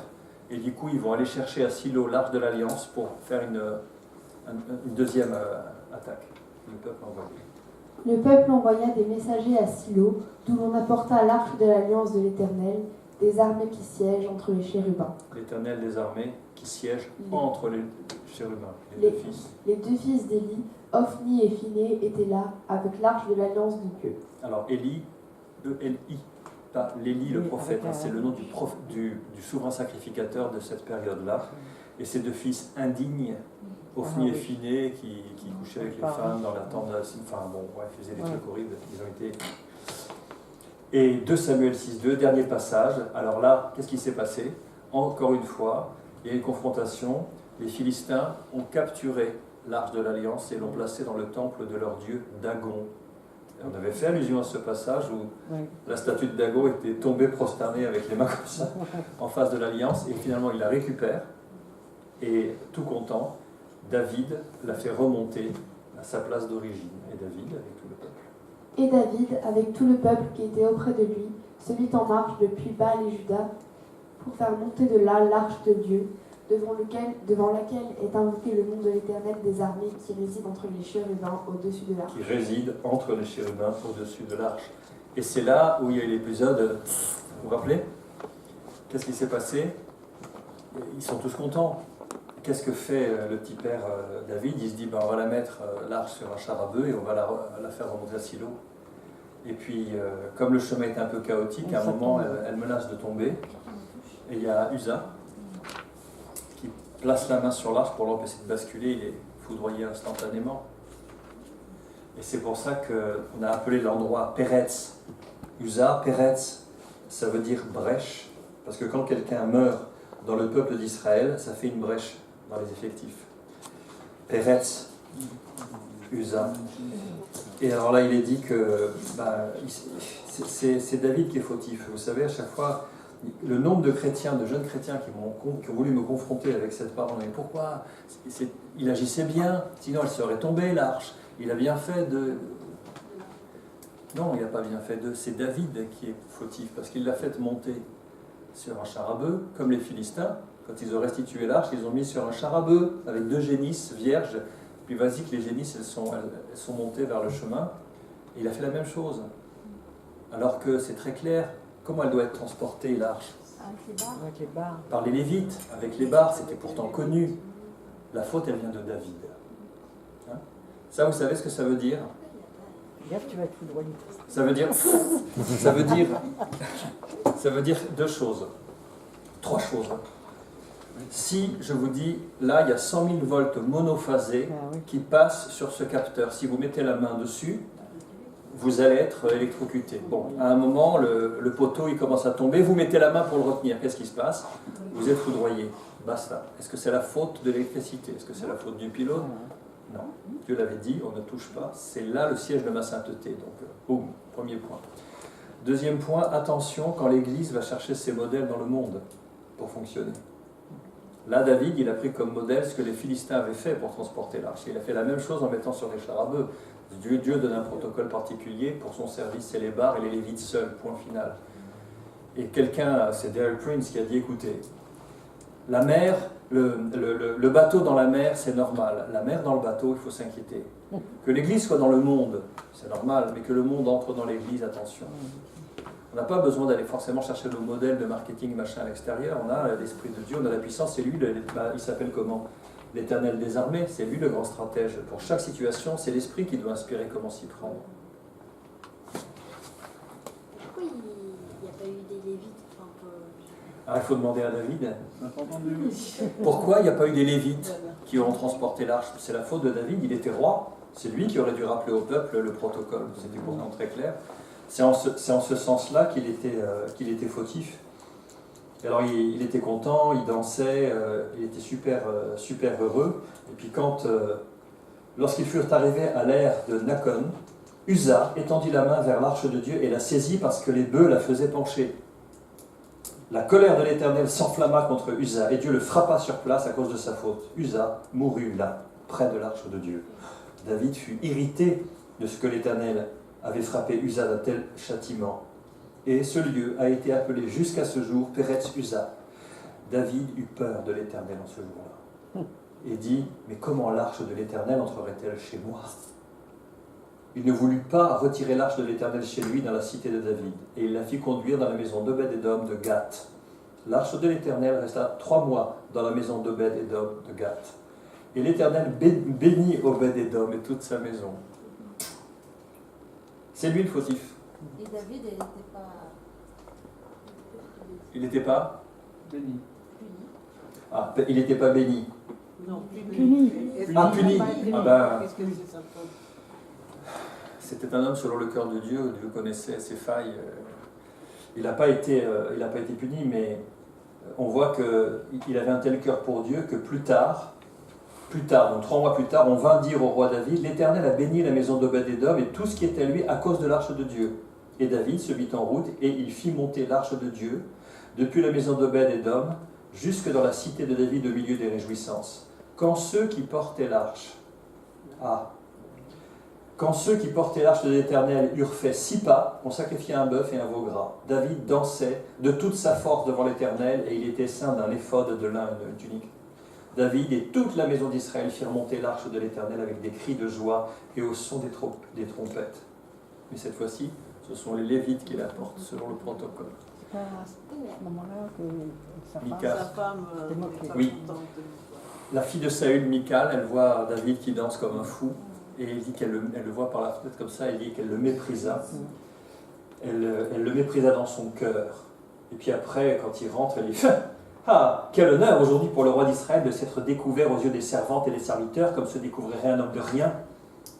David répondit à Michal, sa femme, c'est devant l'Éternel qui m'a choisi de préférence à ton père et à toute sa maison pour m'établir chef sur le peuple de l'Éternel, sur Israël. C'est devant l'Éternel que j'ai dansé. Je peux paraître encore plus vil que cela et m'abaisser à mes propres yeux. Néanmoins, je serai en honneur auprès des servantes dont tu parles.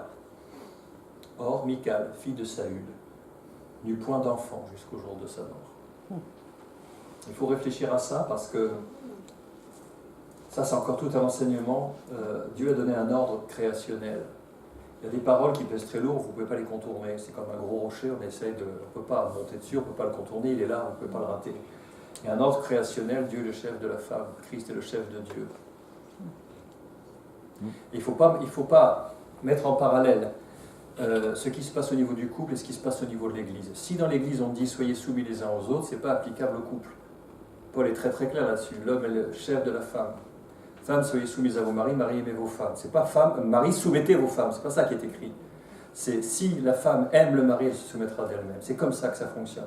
Si jamais la femme dit j'aime mon mari mais qu'elle ne le respecte pas, et que le mari dit je respecte ma femme mais je ne l'aime pas, ça ne fonctionne pas. Imaginez un homme qui dit à sa femme écoute, je n'éprouve rien pour toi, mais je te respecte beaucoup. Vous croyez ça va construire chez elle, ça va la détruire? Et si une femme dit que je t'aime, mais qu'elle est rebelle, qu'elle ne respecte pas, qu'elle parle mal, vous croyez que ça va fonctionner? L'ordre que Dieu a donné, c'est ça. Marie, aimez vos femmes, ça déclenchera la soumission instantanée. C'est que Christ n'a jamais soumis personne.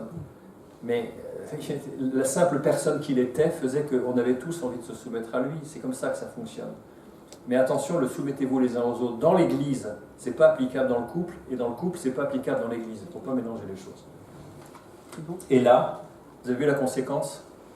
Elle a méprisé son mari, elle l'a déshonoré verbalement, elle s'est rebellée, elle est stérilité. Et ça, c'est dans les malédictions de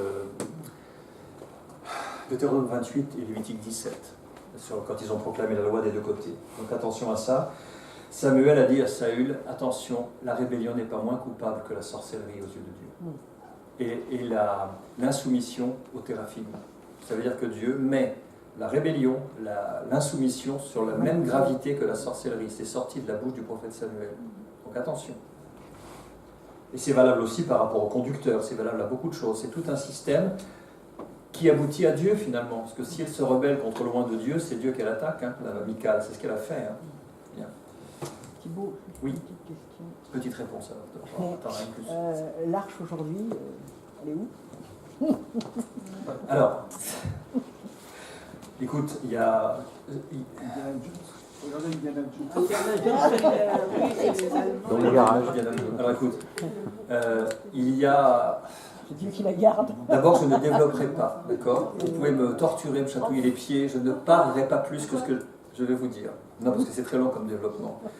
Mais on a tracé quand même un circuit très très probable de ce qu'est devenu l'arche au travers du temps. Et il y a une très très forte suspicion qu'elle est tenue par des chrétiens éthiopiens quelque part dans un vieux monastère. Elle est là. Elle est là, elle est là. Voilà. Alors le livre qu'il explique, il y a plusieurs bouquins qu'il explique, mais ils sont tous en anglais, il n'y a rien en français. Je vous donnerai les références si vous voulez. Je ne dirai rien de plus. Non. Thibaut. Qu'est-ce que Thibaut? Thibaut. Où elle était, par exemple, dans les livres là où on a suivi? Où elle était la dernière. C'est compliqué. C'est compliqué. Elle était en Israël. Elle a été en Israël, mais après, tu sais, elle a voyagé à Babylone lorsqu'il y a eu la déportation. Puis après, elle s'est revenue. Puis après, il y a eu les Romains qui ont conquis et détruit la totalité. Et c'est eux qui l'ont emporté. On a dit que c'était au Vatican à une époque. Et ouais. Mais tu sais, on connaît de cet épisode un bas-relief où on voit les légions romaines, la légion Dis Fratensis, qui est là, et on voit tous les légionnaires romains qui portent l'arche, la menorah, plusieurs. On voit qu'ils ont vraiment pillé. Mais certains disent, c'est au Vatican qu'elle se trouve, mais la forte probabilité, c'est plutôt des chrétiens éthiopiens. Enfin, je pourrais à l'occasion vous donner d'autres éléments là-dessus, mais c'est très très long à développer. Mais... Ils ont le droit de cacher. Bon, allez, on continue. Les kéroubim. Les kéroubim. Voilà, ça c'est la dédicace du temple de Salomon. Là encore, je vous amènerai, retrouver chez moi plein de livres avec des maquettes pour comprendre le temple. Et Salomon, il a tout refait, mais en grand. Donc l'arche est immense, les ailes traversent toute la pièce, et il est dit: les sacrificateurs portèrent l'arche de l'alliance de l'Éternel à sa place, dans le lieu très saint, dans le sanctuaire de la maison, dans le lieu très saint, sous les ailes des chérubins. Car les chérubim avaient les ailes étendues sur la place de l'arche, et ils couvraient l'arche et ses barres par-dessus. Donc il avait fait les choses de façon démesurée, c'était absolument magnifique. Et voilà quelques citations dans les psaumes. Oui. Juste une dernière question. Si on la retrouve, on la mettra où? Je prends une pilule de cyanure. Non, je ne parlerai pas. J'en parlerai plus tard. T'es une mère, t'es une fille. Hein. Ouais. Il y a un proverbe anglais qui dit: la langue est la dernière chose qui meurt chez une femme. Alors, psaume 18, psaume 80, psaume 99. Allez. Il abaissa les cieux. Dieu, il abaissa les cieux. Et il descendit. Il y avait une épaisse nuée sous ses pieds. Il était monté sur un chérubin et il volait. Il planait sur les ailes du vent. Il est dit que Dieu, dans les cieux, il est monté sur les chérubins. C'est pour ça qu'il se rencontre avec les hommes entre les chérubins parce que c'est une image des choses célestes qui existent. Suivant, Prête l'oreille, berger d'Israël. au singulier. Toi qui conduis Joseph comme un troupeau, parais dans ta splendeur, toi qui es assis sur les Toi chérubins. qui es assis sur les chérubins. Tu peux dire est assis, mais c'est est assis. Oui, C'est comme peu à peu, c'est pas mal, mais peu à peu, c'est plus doux à l'oreille. oui, mais peu à peu, ça se dit pas non plus. Voilà, vas-y. Psaume 99. L'Éternel règne. L'Éternel règne, les peuples tremblent, il est assis sur... Oui, je peux le dire. Il est assis sur les chérubins. La table chancelle. Et voilà. Et le prophète Ésaïe, pour finir, l'Éternel des armées. Éternel des armées, Dieu d'Israël, assis sur les chérubins, c'est toi qui es le seul Dieu de tous les royaumes de la terre, c'est toi qui as fait les cieux et la terre.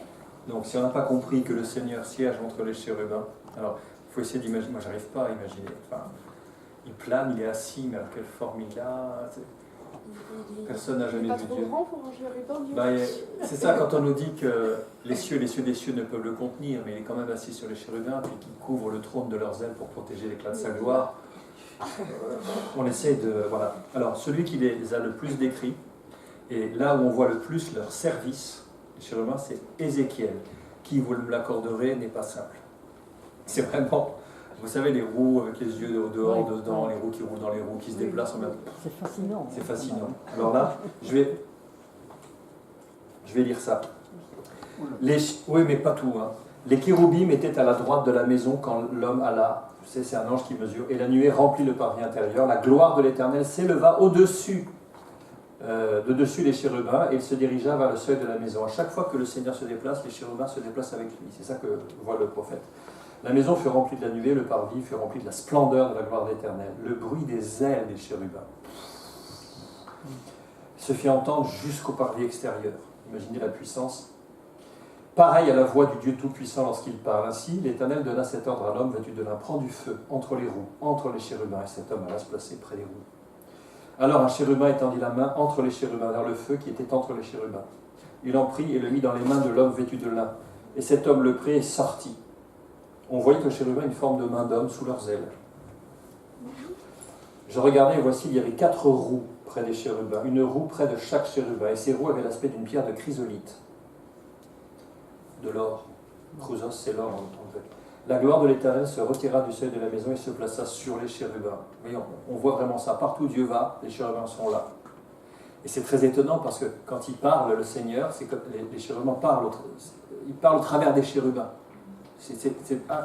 On n'arrive pas à imaginer ça. Et alors, parmi tous les chérubins qui existent, les kéroubim, il y en a un particulier dont on nous a raconté l'histoire. Est-ce que vous voyez qui? Voilà, Lucifer, très exactement. C'est dans Ézéchiel 28, où il le décrit. Il y a un peu de tristesse dans la voix de Dieu, là, quand il parle de ce grand chérubin. Tu mettais le sceau, le scellé à la perfection, tu étais plein de sagesse, parfait en beauté. Tu étais en Éden, le jardin de Dieu. Tu étais, oui. Salut. Qu'est-ce qui se passe? Il a un point en commun avec nous, il a eu le choix. Oui. Alors que normalement, les anges n'ont pas le choix. Si, ils ont le choix aussi, mais leurs choix sont définitifs. Parce qu'ils ne sont que esprits. Ils ne peuvent pas mourir, ils ne peuvent pas être rachetés. Ils ne peuvent pas ressusciter parce qu'ils ne meurent jamais, donc leurs choix sont définitifs. Alors que nous, on meurt, on peut être racheté, on est pardonné, et on est fait à l'image de Dieu, pas eux. Et c'est ça qui est étonnant, c'est que, c'est encore tout un débat, mais dans le monde de l'occultisme, il y a des gens suffisamment fous et dégénérés pour absolument vouloir que des démons entrent en eux pour avoir de la puissance. Ils appellent ça leur vœu. Donc, Satan ne pourra jamais demander pardon à Dieu. Non. Ouais, c'est ça. Non, ça c'est définitif. C'est définitif. Dans le Talmud, ils disent qu'il va être aussi récupéré, etc. Mais ce ne sont que des esprits, donc ils sont pas, entre guillemets, récupérables. Ils ont un corps aussi. Hein. Alors ça, c'est justement ce que je voulais développer. Dans l'occultisme, ils appellent à être investis de démons pour avoir des pouvoirs. Et ils l'obtiennent. Ils l'obtiennent. Et les démons ne sont pas des anges déchus. J'ai lu ça partout. Hein. En disant les démons que chassait Jésus, c'était des anges déchus. Non, les anges ont un corps, ils n'en cherchent pas. Les démons n'ont pas de corps. Et eux, ils veulent entrer dans des corps. Mais les anges ont des corps. On en a suffisamment parlé avec Abraham, ils ont même mangé. Oui, c'est Une vrai. main me saisit, un ange touche à mes genoux, lève-toi, homme bien-aimé, pour Daniel. Ils ont un corps, donc les démons, ce ne sont pas les anges déchus. Si vous voulez, les démons, c'est les hommes de troupe, les anges déchus, c'est les officiers supérieurs, donc il ne faut pas mélanger les choses. Hein.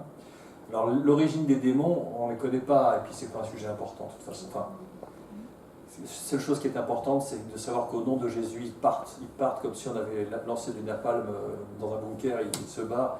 Le nom de Jésus est plus fort que tout. Mais la seule explication qu'on ait de ça n'est pas dans la Bible, c'est dans un livre apocryphe qui s'appelle le livre d'Enoch, où Enoch explique que dans Genèse 6, les anges déchus, qui sont donc corporels, ont eu des relations sexuelles avec des femmes humaines, et ce sont les géants qui furent fameux dans l'Antiquité. Vous lisez ça dans Genèse 6.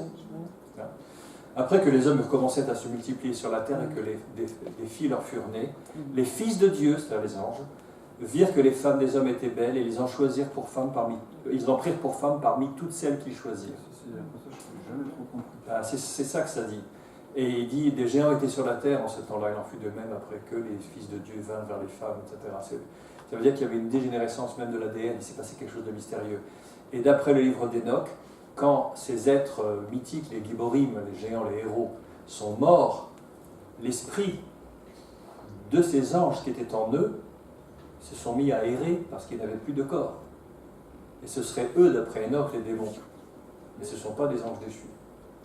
C'est pour ça que Dieu a décidé le déluge, parce qu'il a dit « toute chair a corrompu sa voix devant le Seigneur ». Ça veut dire qu'on est arrivé au fond du fond, même la race est complètement abâtardie, seul Noé était pur de sang dans sa génération. Vous voyez, il y a plein de choses mystérieuses, mais le livre d'Enoch donne cette explication-là. Et ces hommes, par exemple, dans l'Europe de l'Est, sont très conduits. Je crois que vous avez fait une mort. Ça n'a rien à voir. Il y a encore Si, on a des vestiges archéologiques assez impressionnants. Je vous avais montré ce pied de 1,20 m qui a été trouvé au Swaziland et qui appartenait à un être humain de 8 mètres. Hein. Et il y a 20 millions de touristes qui y vont chaque année. C'est indéniable, ça pose un gros problème à tous les scientifiques qui sont dans l'évolutionnisme, parce que ça confirme la Bible. Hein, et aux États-Unis, il y a un institut qui s'appelle le Smithsonian Institute, qui est l'équivalent du ministère de la recherche, des choses comme ça. Ils ont plein de preuves, mais ils les occultent, ils les masquent à chaque fois. Il y a un chantier où on trouve un squelette immense, ils le prennent, et puis ils le stockent, puis on n'en entend jamais plus parler, mais il y a beaucoup de preuves qu'il s'est passé quelque chose de très grave dans les temps anciens. Très grave. On a retrouvé des outils, on a retrouvé des pierres de silex, comme ça, on se dit mais quelle main pouvait manipuler un engin pareil? On a retrouvé des lances. Vous savez, quand on dit Goliath, il avait une lance qui était comme une ensouple de tisserand. La lance, elle faisait 24 ou 30 kilos. Qui pouvait porter et lancer une lance de 30 kilos? Enfin, et c'est écrit dedans. Puis il y a des géants à 6 doigts, il y en avait plein en Palestine. Goliath, il avait des frères, Agathe, qui avaient 6 doigts comme lui, etc. Bon, bref, donc ça, le Seigneur n'a pas trop insisté là-dessus. Il l'a dit quand même, c'est écrit. Il y avait des géants à l'époque, dans ces temps-là. On parle de Og, roi de Bazan, qui avait un lit de 3,40 m. Et voilà, à Gilgal, c'est écrit, donc on ne peut pas nier. Comme oui, c'est la pierre qui est au milieu de la route, elle est là, quoi. Mais on n'a pas plus d'explications après. Passer son temps à gloser là-dessus, et ça ne sert à rien, c'est stérile. Il faut juste savoir. Ouais, mais il y a une chose quand même qu'il faut vous dire, c'est que le Seigneur Jésus l'a dit, ce qui arriva du temps de Noé arrivera pareillement au jour du retour du Fils de l'homme. Donc quand on commence à étudier ce qui s'est passé dans les temps de Noé, ça fait un peu frémir, parce que le Seigneur a dit que ça va de nouveau se répéter avant son avènement. Donc il y a des trucs assez graves qui vont arriver, on n'est pas encore au fond du fond. Bien, donc ici, qu'est-ce qu'il dit de lui? Au départ, il gardait Éden. Il était en Éden, le jardin de Dieu. Et puis il s'est rebellé. Donc Éden, ici, il a été créé, il existait avant Adam et Ève.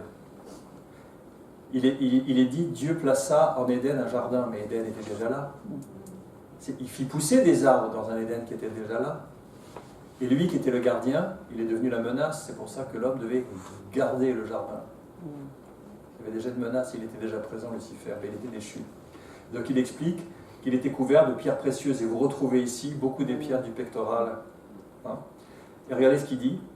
Il est dit, tes tambourins et tes flûtes était à ton service préparé pour le jour où tu fus créé. C'est pour ça que certains exégètes disent que Lucifer était responsable de la louange de Dieu. C'est lui qui la voyait de plus près, la gloire de Dieu, il le louait. C'était lui qui menait les chants, les cohortes des anges qui chantaient la gloire de Dieu. Tu étais un chérubin, protecteur, aux ailes déployées. Je t'avais placé, tu étais sur la sainte montagne de Dieu. La sainte montagne de Dieu, vous savez ce que c'est? On le lit dans Ésaïe 14, c'est là où il y a le trône de Dieu. Quand dans Ésaïe 14, on nous parle aussi de la chute de Lucifer. Et à un moment, tu disais en ton cœur, voilà, c'est Ésaïe 14, verset 12 et suivant, te voici tombé du ciel, astre brillant. C'est là que vient le mot Lucifer, porteur de lumière en latin. Lux, lumière, ferere, porter. Lux, ferere, porteur de lumière. Fils de l'aurore. Tu disais en ton cœur, je monterai au ciel, j'élèverai mon trône au-dessus des étoiles de Dieu. Je m'assirai sur la montagne de l'assemblée, à l'extrémité du septentrion. Je monterai sur le sommet des nues, je serai semblable au Très-Haut. C'est ce passage-là. Il est jaloux de Jésus, en fait. Il est jaloux de Dieu parce qu'il a voulu cette gloire pour lui. Il la voyait tellement près qu'il l'a convoité, il l'a voulu pour lui. Et effectivement, il sait très très bien que le Christ est venu pour détruire les œuvres du diable. C'est lui qui l'a dit. Le Fils de l'homme est venu pour détruire les œuvres du diable. Donc il sait très bien que le rival qui est là, c'est lui qui va le mettre KO. Il sait qu'il est perdu. Satan sait qu'il est perdu. Il sait que ses choix sont définitifs. Il sait que la rédemption ne concerne pas les anges. Il le sait. C'est pour ça que son but, essayez d'imaginer, c'est compliqué ces choses-là. La sanction est tombée sur Lucifer, c'est fini, c'est perdu. Il est dit, si vous le lisez un peu plus loin, verset 15, tu as été intègre dans tes voies, bon très bien, depuis le jour où tu fus créé, jusqu'à celui où l'iniquité a été trouvée chez toi. Et on parle derrière de corruption. Ton cœur s'est élevé, tu as corrompu ta sagesse par ton éclat, c'est fini, terminé. Et du coup, qu'est-ce qu'il peut faire? Il ne peut pas faire machine arrière, il ne peut pas réembobiner, mais il peut retarder le jugement dont il sait qu'il l'attend au bout de course et les temps de feu. Donc il se dit, mais finalement, si j'arrive à faire échouer, première tentative, je vais emporter dans ma rébellion l'homme et la femme. Première chose, j'essaye. Paf, il les a entraînés dans sa rébellion. Et nous, sans le Christ, on partage cet esprit de rébellion, on dit, Dieu, je ne veux pas de toi. Moi et rien que moi. Je suis Dieu. Moi-même, c'est moi qui vais déclarer ce qui est bien et mal. On est en plein dans cette époque du relativisme. Et en détruisant, en essayant à chaque fois de détruire la lignée humaine, il voulait empêcher la naissance de Christ. Regardez tout ce qui s'est passé. Caïn qui tue Abel, il s'y est pris très très tôt.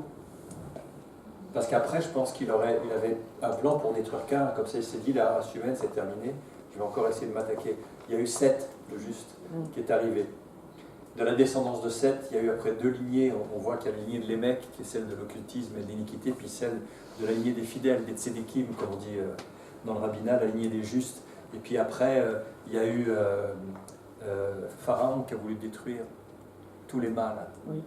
En disant comme ça, j'éteins la race sémite, et dont doit sortir le Christ, comme ça, c'est râpé. Non, pas. Il y a eu Jézabel qui détruisait tous les prophètes. Athalie qui a essayé de tuer, la fille de Jézabel qui a essayé de détruire la race royale. Il y a que Josias qui a été protégé par les sacrificateurs dans le temple. C'est par lui qu'on a eu la lignée du Christ. Et Rahab qui est dans la descendance, c'est la seule qui a survécu de Jéricho, etc. À chaque fois, ça tenait à un fil. Satan a essayé de détruire. Pourquoi il s'attaque tellement aux femmes? Vous n'avez pas remarqué comme les femmes sont extrêmement frappées dans le monde, détruites? Elles sont meilleures dans l'intercession. Elles n'ont pas de problème par rapport à Dieu de soumission comme les hommes qui veulent diriger les choses. Elles se soumettent naturellement au Seigneur. Ce sont des meilleures louangeuses. Elles prient sans cesse. Elles ont un cœur pour Dieu. Elles n'ont pas trop... Et surtout, elles mettent au monde les hommes et les femmes à venir, et Satan les déteste. Elles représentent la vie. Eva, ça veut dire la vie. Elles sont massacrées, détruites, attaquées dans le monde entier. Et effectivement, oui. Ça confirme que le serpent, il a toujours été dans le jardin, même avant que Adam y soit. Ben oui. C'est pour ça qu'il a bien observé en disant comment je vais m'y prendre. Voilà, il est caché, mais il a toujours été là. Oui, il était dans le jardin. Pourquoi il est en serpent? Les fameux pourquoi des enfants, mais bien sûr. Ah, c'est génial, ça. Encore entendu. Ouais, alors, je le répète, Là, j'ai eu un revers lifting, là, de questions. Pourquoi il était dans le jardin? Et pourquoi il était un serpent? Alors, serpent en Nachash, ça veut dire le mâle aussi en hébreu, ça veut dire devin, ça veut dire dragon, ça veut dire reptile. Et dans le mot serpent, on a le mâle Emaël, le mâle, le contraire du bien, et on a le côté sinueux, c'est-à-dire un serpent. Quand on le voit, c'est trop tard, il est déjà sur toi. Tu ne le vois pas arriver parce qu'il se faufile entre les herbes ne bruissent même pas, vous avez vu? Un serpent, quand il passe, il ne fait pas bouger les herbes, mais quand il est sur vous, c'est trop tard. Et c'est ce côté sinueux qu'on ne voit pas, manipulateur, menteur, subtil, c'est aussi son caractère. Et aussi, c'est la racine Nachash du mot devin, la divination, c'est-à-dire obtenir une connaissance en dehors de Dieu. C'est ce que font tous les occultistes du monde. Ils veulent essayer de devenir Dieu en acquérant des connaissances. Or, si vous y réfléchissez bien, le mensonge d'Éden, vous serez comme Dieu connaissant, c'est ridicule. Ça laisse entendre que Dieu peut acquérir une connaissance qui soit extérieure à lui. Tiens, Dieu, il va aller à la bibliothèque municipale, il va prendre un livre, il dit « Ah tiens, je ne savais pas, j'ai appris quelque chose. » Non, il est dit qu'en Jésus-Christ résident tous les trésors de la connaissance et de la sagesse. Révélation. Et révélation. Dieu n'a besoin d'en acquérir aucune connaissance. Il est toute connaissance. Donc déjà ça, c'est une énormité de l'avoir dit. Vous serez comme Dieu connaissant, vous verrez, vous autres. Et donc, le serpent, c'est tout ça. Et le devin, qu'est-ce qu'il fait? Il essaie de contourner Dieu. Les faux prophètes, ils essayent d'obtenir des secrets, mais sans passer par la révélation de Dieu, et ils ne sont pas mandatés par Dieu, et ils ne s'inscrivent pas dans le cadre d'une alliance. Tous les prophètes bibliques s'inscrivent dans le cadre d'une alliance avec Dieu, et ils sont mandatés par Dieu. Vous lirez dans Ézéchiel ce que Dieu dit sur les faux prophètes. « Je ne les ai point envoyés, je ne leur ai pas demandé de parler en mon nom. Ils parlent de leur propre fond. » Et vous avez 3 sources pour la prophétie, la révélation de Dieu. Vous avez la chair qui parle. Dieu m'a dit, tu devais me donner 200 € parce qu'il veut t'apprendre à être généreux. Bon. Et puis il y a ceux qui vont chercher la révélation dans l'occultisme, c'est-à-dire dans le contact avec les anges déchus, les démons, etc. Ce sont les 3 sources de la prophétie. Mais la vraie prophétie, un mandat, une alliance. Et Dieu envoie le prophète. Ok? Donc pourquoi il était un serpent? Serpent, quand on le voit, il avait des pattes au départ, puisqu'il lui dit tu marcheras sur ton ventre maintenant. C'est Dieu qui a mis le serpent comme un animal. Du coup, pourquoi il est transformé en serpent et pourquoi il n'avait pas son aspect subtil? Alors, le serpent, le petit serpent au départ, il mange la poussière de la terre, c'est sa nourriture. La poussière de la terre, c'est de ça que nous sommes faits. Oui, après, pas avant. Alors, après, oui, après. Mais le serpent, il a grandi et dans l'Apocalypse, ça devient un grand dragon. Donc, c'est spirituellement qu'il faut juger de ces choses. Il ne faut pas forcément imaginer, est-ce que c'était plutôt un boa constrictor, est-ce que c'était un mamba, est-ce que c'était un crottal, non, c'est spirituellement ces choses-là. Et pourquoi il était en Éden? La réponse, elle est là. Tu étais en Éden et un peu plus tard, tu étais un chérubin protecteur. C'est toujours leur rôle de protéger les chérubins. Mais lui, le protecteur qu'il était, il est devenu une menace. C'est pour ça qu'on s'était posé la question au départ, enfin je vous l'avais posé, en Éden, le cultiver d'accord, ok, mais le garder contre quoi? Il y avait un danger dans l'air. Lucifer était déjà déchu, vous voyez. Voilà, donc, on a ici l'exemple d'un chérubin. Un chérubin déchu. J'ai jusqu'à quelle heure? On a commencé un peu... Je peux aller jusqu'à 12h20. Nathalie, tu crois que c'est bon? 12h20? C'est possible pour tout le monde? Juste pour terminer sur ça, oui? Personne ne m'attend. Personne ne m'attend. Alors, la menorah, on va commencer, je l'ai passé en revue. On a déjà dit beaucoup de choses dessus, donc je vais passer. Chandelier à 1 tronc et 6 branches. Le tronc, c'est Christ qui porte l'Église. 3 branches d'un côté, 3 branches de l'autre. 7, c'est la plénitude de Dieu, c'est le chiffre de la perfection. Et 6, c'est le chiffre de l'homme de peu inférieur à Dieu. Elle brille par l'huile. L'huile, c'est l'Esprit Saint. Elle éclaire devant, il est dit qu'elle éclairera devant. En effet, les mouchettes, là, les lampes qui sont au-dessus, il y a effectivement cette lampe, c'est vrai. Elles ne sont pas comme ça, les lampes. Elles sont comme ça. C'est-à-dire que quand la flamme brûle, sur l'or, ça projette la lumière devant. Je suis la lumière du monde, mais il dit de l'Église, vous êtes la lumière du monde. Donc à eux deux, Christ et son Église, on a la plénitude et on est son corps et lui c'est la tête. Et il était dit qu'elle devait brûler continuellement, parce que la lumière de Christ ne s'éteint pas. Dans l'Apocalypse, quand il est dit que Christ est sa lumière au milieu d'elle, dans la Jérusalem céleste, il n'y a plus ni jour ni nuit, car Christ est sa lumière au milieu d'elle, il brille continuellement. C'est pour ça que dans l'Exode, il dit « Tu ordonneras aux enfants d'Israël de t'apporter pour le chandelier de l'huile pure d'olive concassée, afin d'entretenir les lampes continuellement. » Et plus loin, dans le Lévitique, « Le feu brûlera continuellement sur l'autel aussi, et ne s'éteindra point. Ordonne de t'apporter pour le chandelier de l'huile d'olive pure concassée, afin d'entretenir les lampes continuellement. » Pour que les lampes brûlent continuellement du soir au matin en présence de l'Éternel, c'est une loi perpétuelle. Donc c'est important, la lumière de Dieu, elle ne s'arrête pas. Alors, signification de la menorah, intéressant. Les 7 lampes correspondent aux 7 fêtes juives. Vous avez la Pâque, sans S, je vous rappelle qu'on fête Pâques sans S. Pâques avec un S, qu'on a dans notre tradition, ça fait référence à des fêtes babyloniennes païennes liées au dieu Tammuz.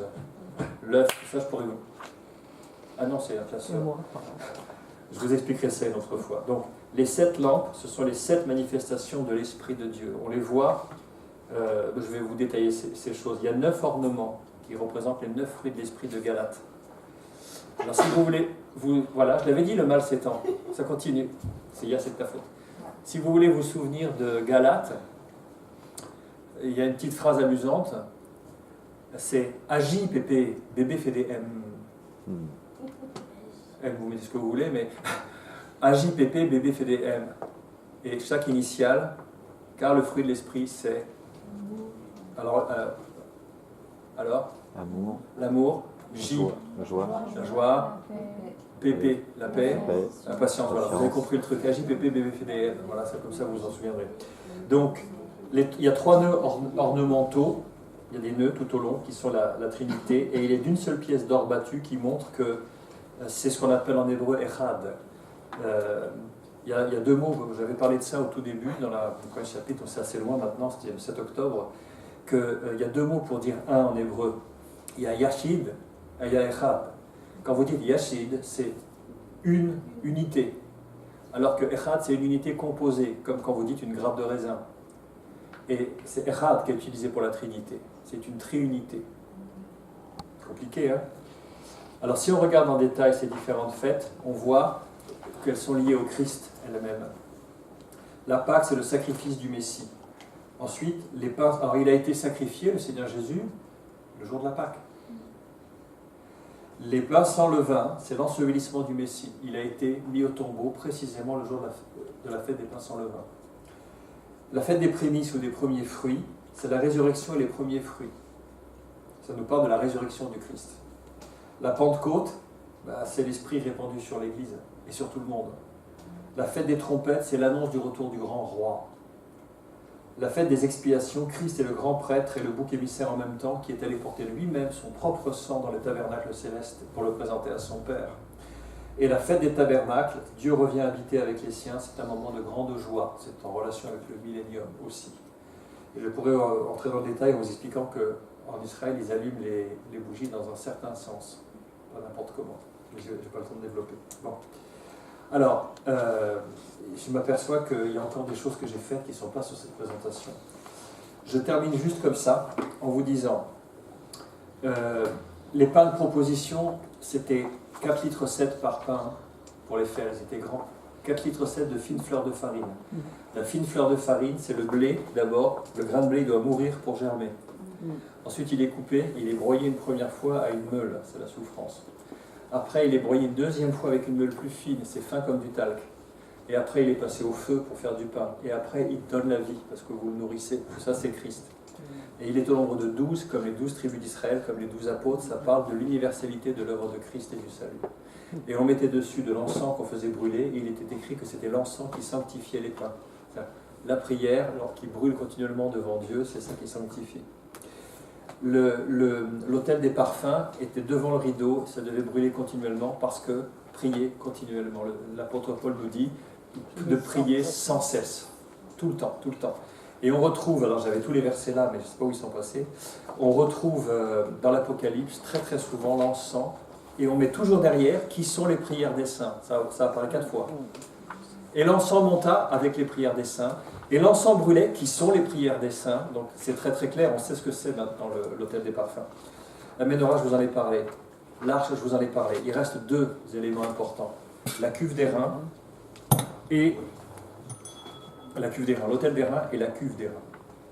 L'autel d'airain, on en connaît, il était fait de bois d'acacia, il était plaqué en bronze parce que justement, comme c'est le métal le plus réfractaire, c'était le seul qui pouvait supporter le brasier qu'il y avait à l'intérieur. La grille était au même niveau que la table des pains de proposition et que l'autel des parfums. 5 coudées. C'était la même hauteur. Ça nous parle effectivement que Christ, il est à la fois le sacrifice parfait, il est le pain qui donne sa vie au monde, et il est l'Esprit Saint, le parfum de bonne odeur qui monte, et qui a été agréé par Dieu. Ils sont tous à la même hauteur. Et chose étonnante, il y a 4 cornes, vous avez vu, il y a des cornes aux 4 angles de l'autel d'airain, il y a des cornes aux 4 angles de l'autel des parfums. Les cornes, c'est synonyme de la puissance. Quand on dit élever la corde, ça veut dire que quelqu'un monte en puissance. Mais du fait qu'elles sont aux 4 coins, ça parle de l'universalité de cette œuvre-là. Ça concerne tout le monde, comme les 4 points cardinaux, si vous voulez. Et on l'a transporté aussi avec des barres, on ne la touchait pas, parce que l'autel était plus grand que l'Holocauste. Souvenez-vous, Jésus, quand il dit aux pharisiens, hypocrites que vous êtes, qu'est-ce qui sanctifie l'offrande? C'est l'offrande qui sanctifie l'autel ou c'est l'autel qui sanctifie l'offrande? Et l'autel, il est sanctifié par qui? Par le temple ou c'est le... Vous savez, il remet les choses en perspective. L'autel est plus grand que l'offrande, parce que l'autel, c'est Dieu lui-même qui a sacrifié son Fils. C'est lui qui était à l'œuvre, qui l'a offert, comme Abraham. Et donc, l'appel d'air faisait que ça pouvait monter en température très très vite et il devait brûler continuellement. Tous les matins, enfin tous les jours, il y avait un holocauste. Tout le temps. Dès le matin, il mettait un agneau dessus et il devait être entièrement consumé. Il ne devait rien rester jusqu'au matin. Rien rester. Il récupérait les cendres par en bas, vous savez. En fait, là, il n'était pas posé comme ça, il était posé sur un tumulus de terre. Et il récupérait la cendre après en bas, ils allaient la jeter hors du camp. C'était Christ qui a épuisé la colère de Dieu. Il ne devait rien rester. Il disait même, s'il reste des choses, vous les brûlez. Parce que Christ a été consumé entièrement par la colère de Dieu. Ça nous parle de ça, surtout, vous voyez. Alors, bon, là j'ai fait un petit peu en accéléré. Je termine en vous parlant du rideau d'entrée. Le rideau d'entrée, il est de la même hauteur que tous les piliers de 5 qui sont autour. Les piliers, c'est nous, l'Église. On est reliés par le lien de la sainteté, qui est ce lin blanc qu'il y a tout autour que vous voyez, vous approchez sur la maquette. Mais le fait que le rideau, il fait 20 coudées de large, il est immense, mais il fait la même hauteur, c'est Christ. Il est parfaitement homme, il a la même dimension que nous en hauteur, que tous les piliers que nous représentons. Et il est extrêmement large pour dire le salut est ouvert à tous, la porte est grande, venez. Et le rideau est composé des 4 mêmes fils dont on a parlé, le fin lin retors ou le byssus, le coton, c'est la sainteté du Fils de l'homme. On a le bleu, c'est le Fils de Dieu descendu du ciel. On a le cramoisi, c'est le serviteur qui va jusqu'à son sacrifice. Et on a la pourpre violette qui est la royauté.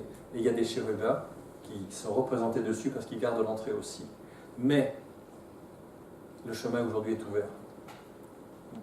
Parce que ce même tabernacle qui a été recréé par Salomon en version dure et en pierre et encore plus majestueux, c'est ce fameux rideau du lieu très saint qui a été déchiré du haut jusqu'en bas par Dieu lui-même pour dire, ça y est, les chérubins maintenant ils ont rangé leur épée, ils se sont poussés, le chemin vers l'arbre de vie est de nouveau ouvert.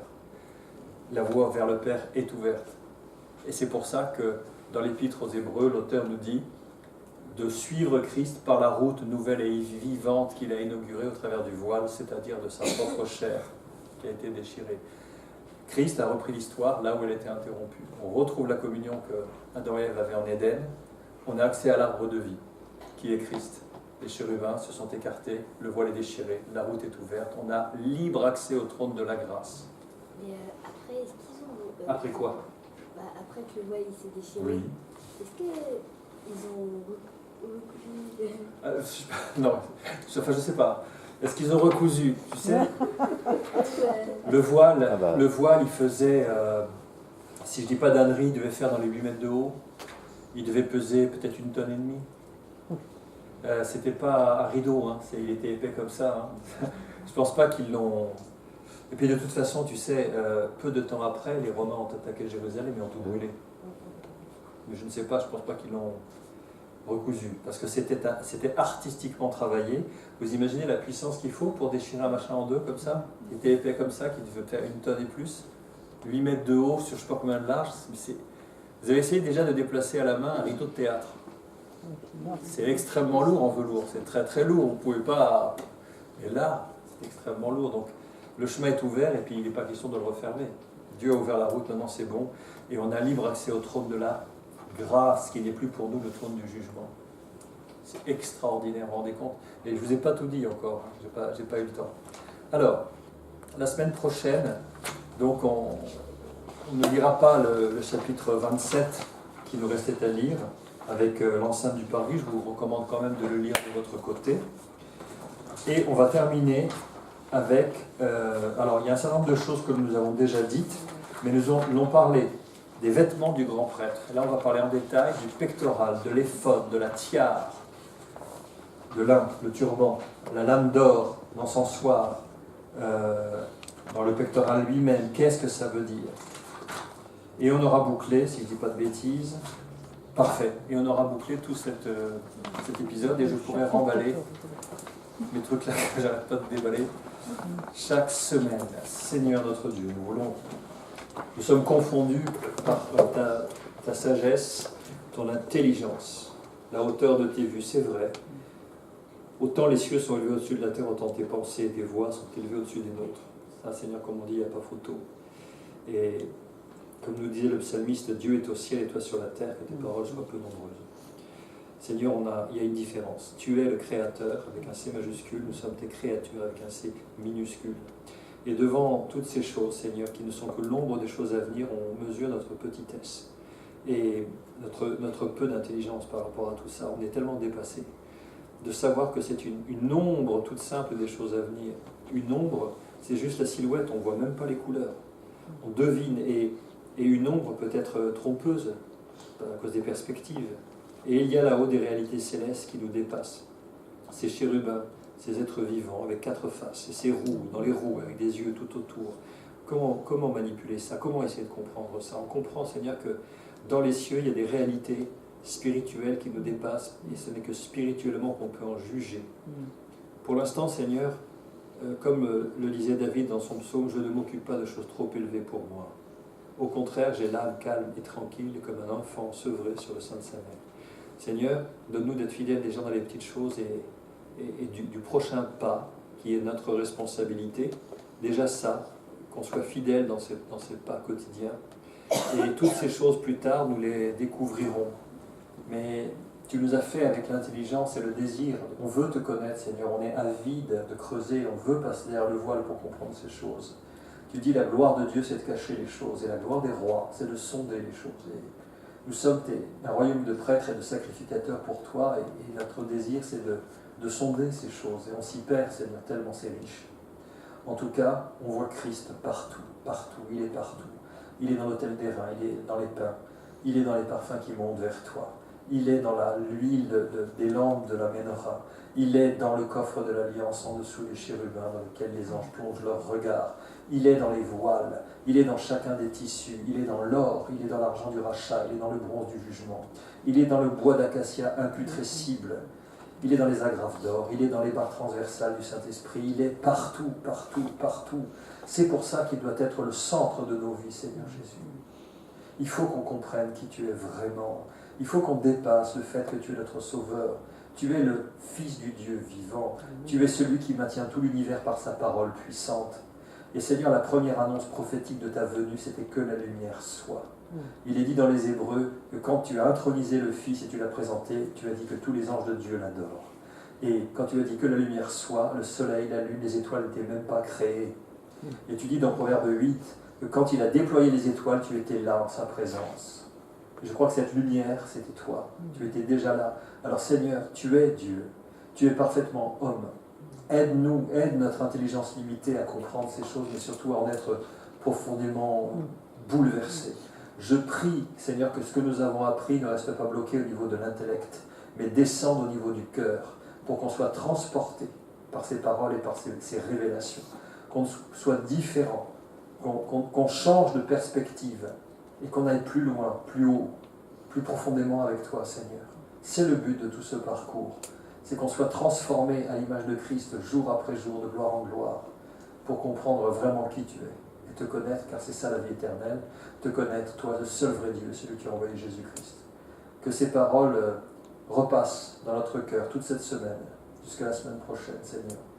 Nous te le demandons au nom de Jésus. Amen. Amen. À demain. Merci.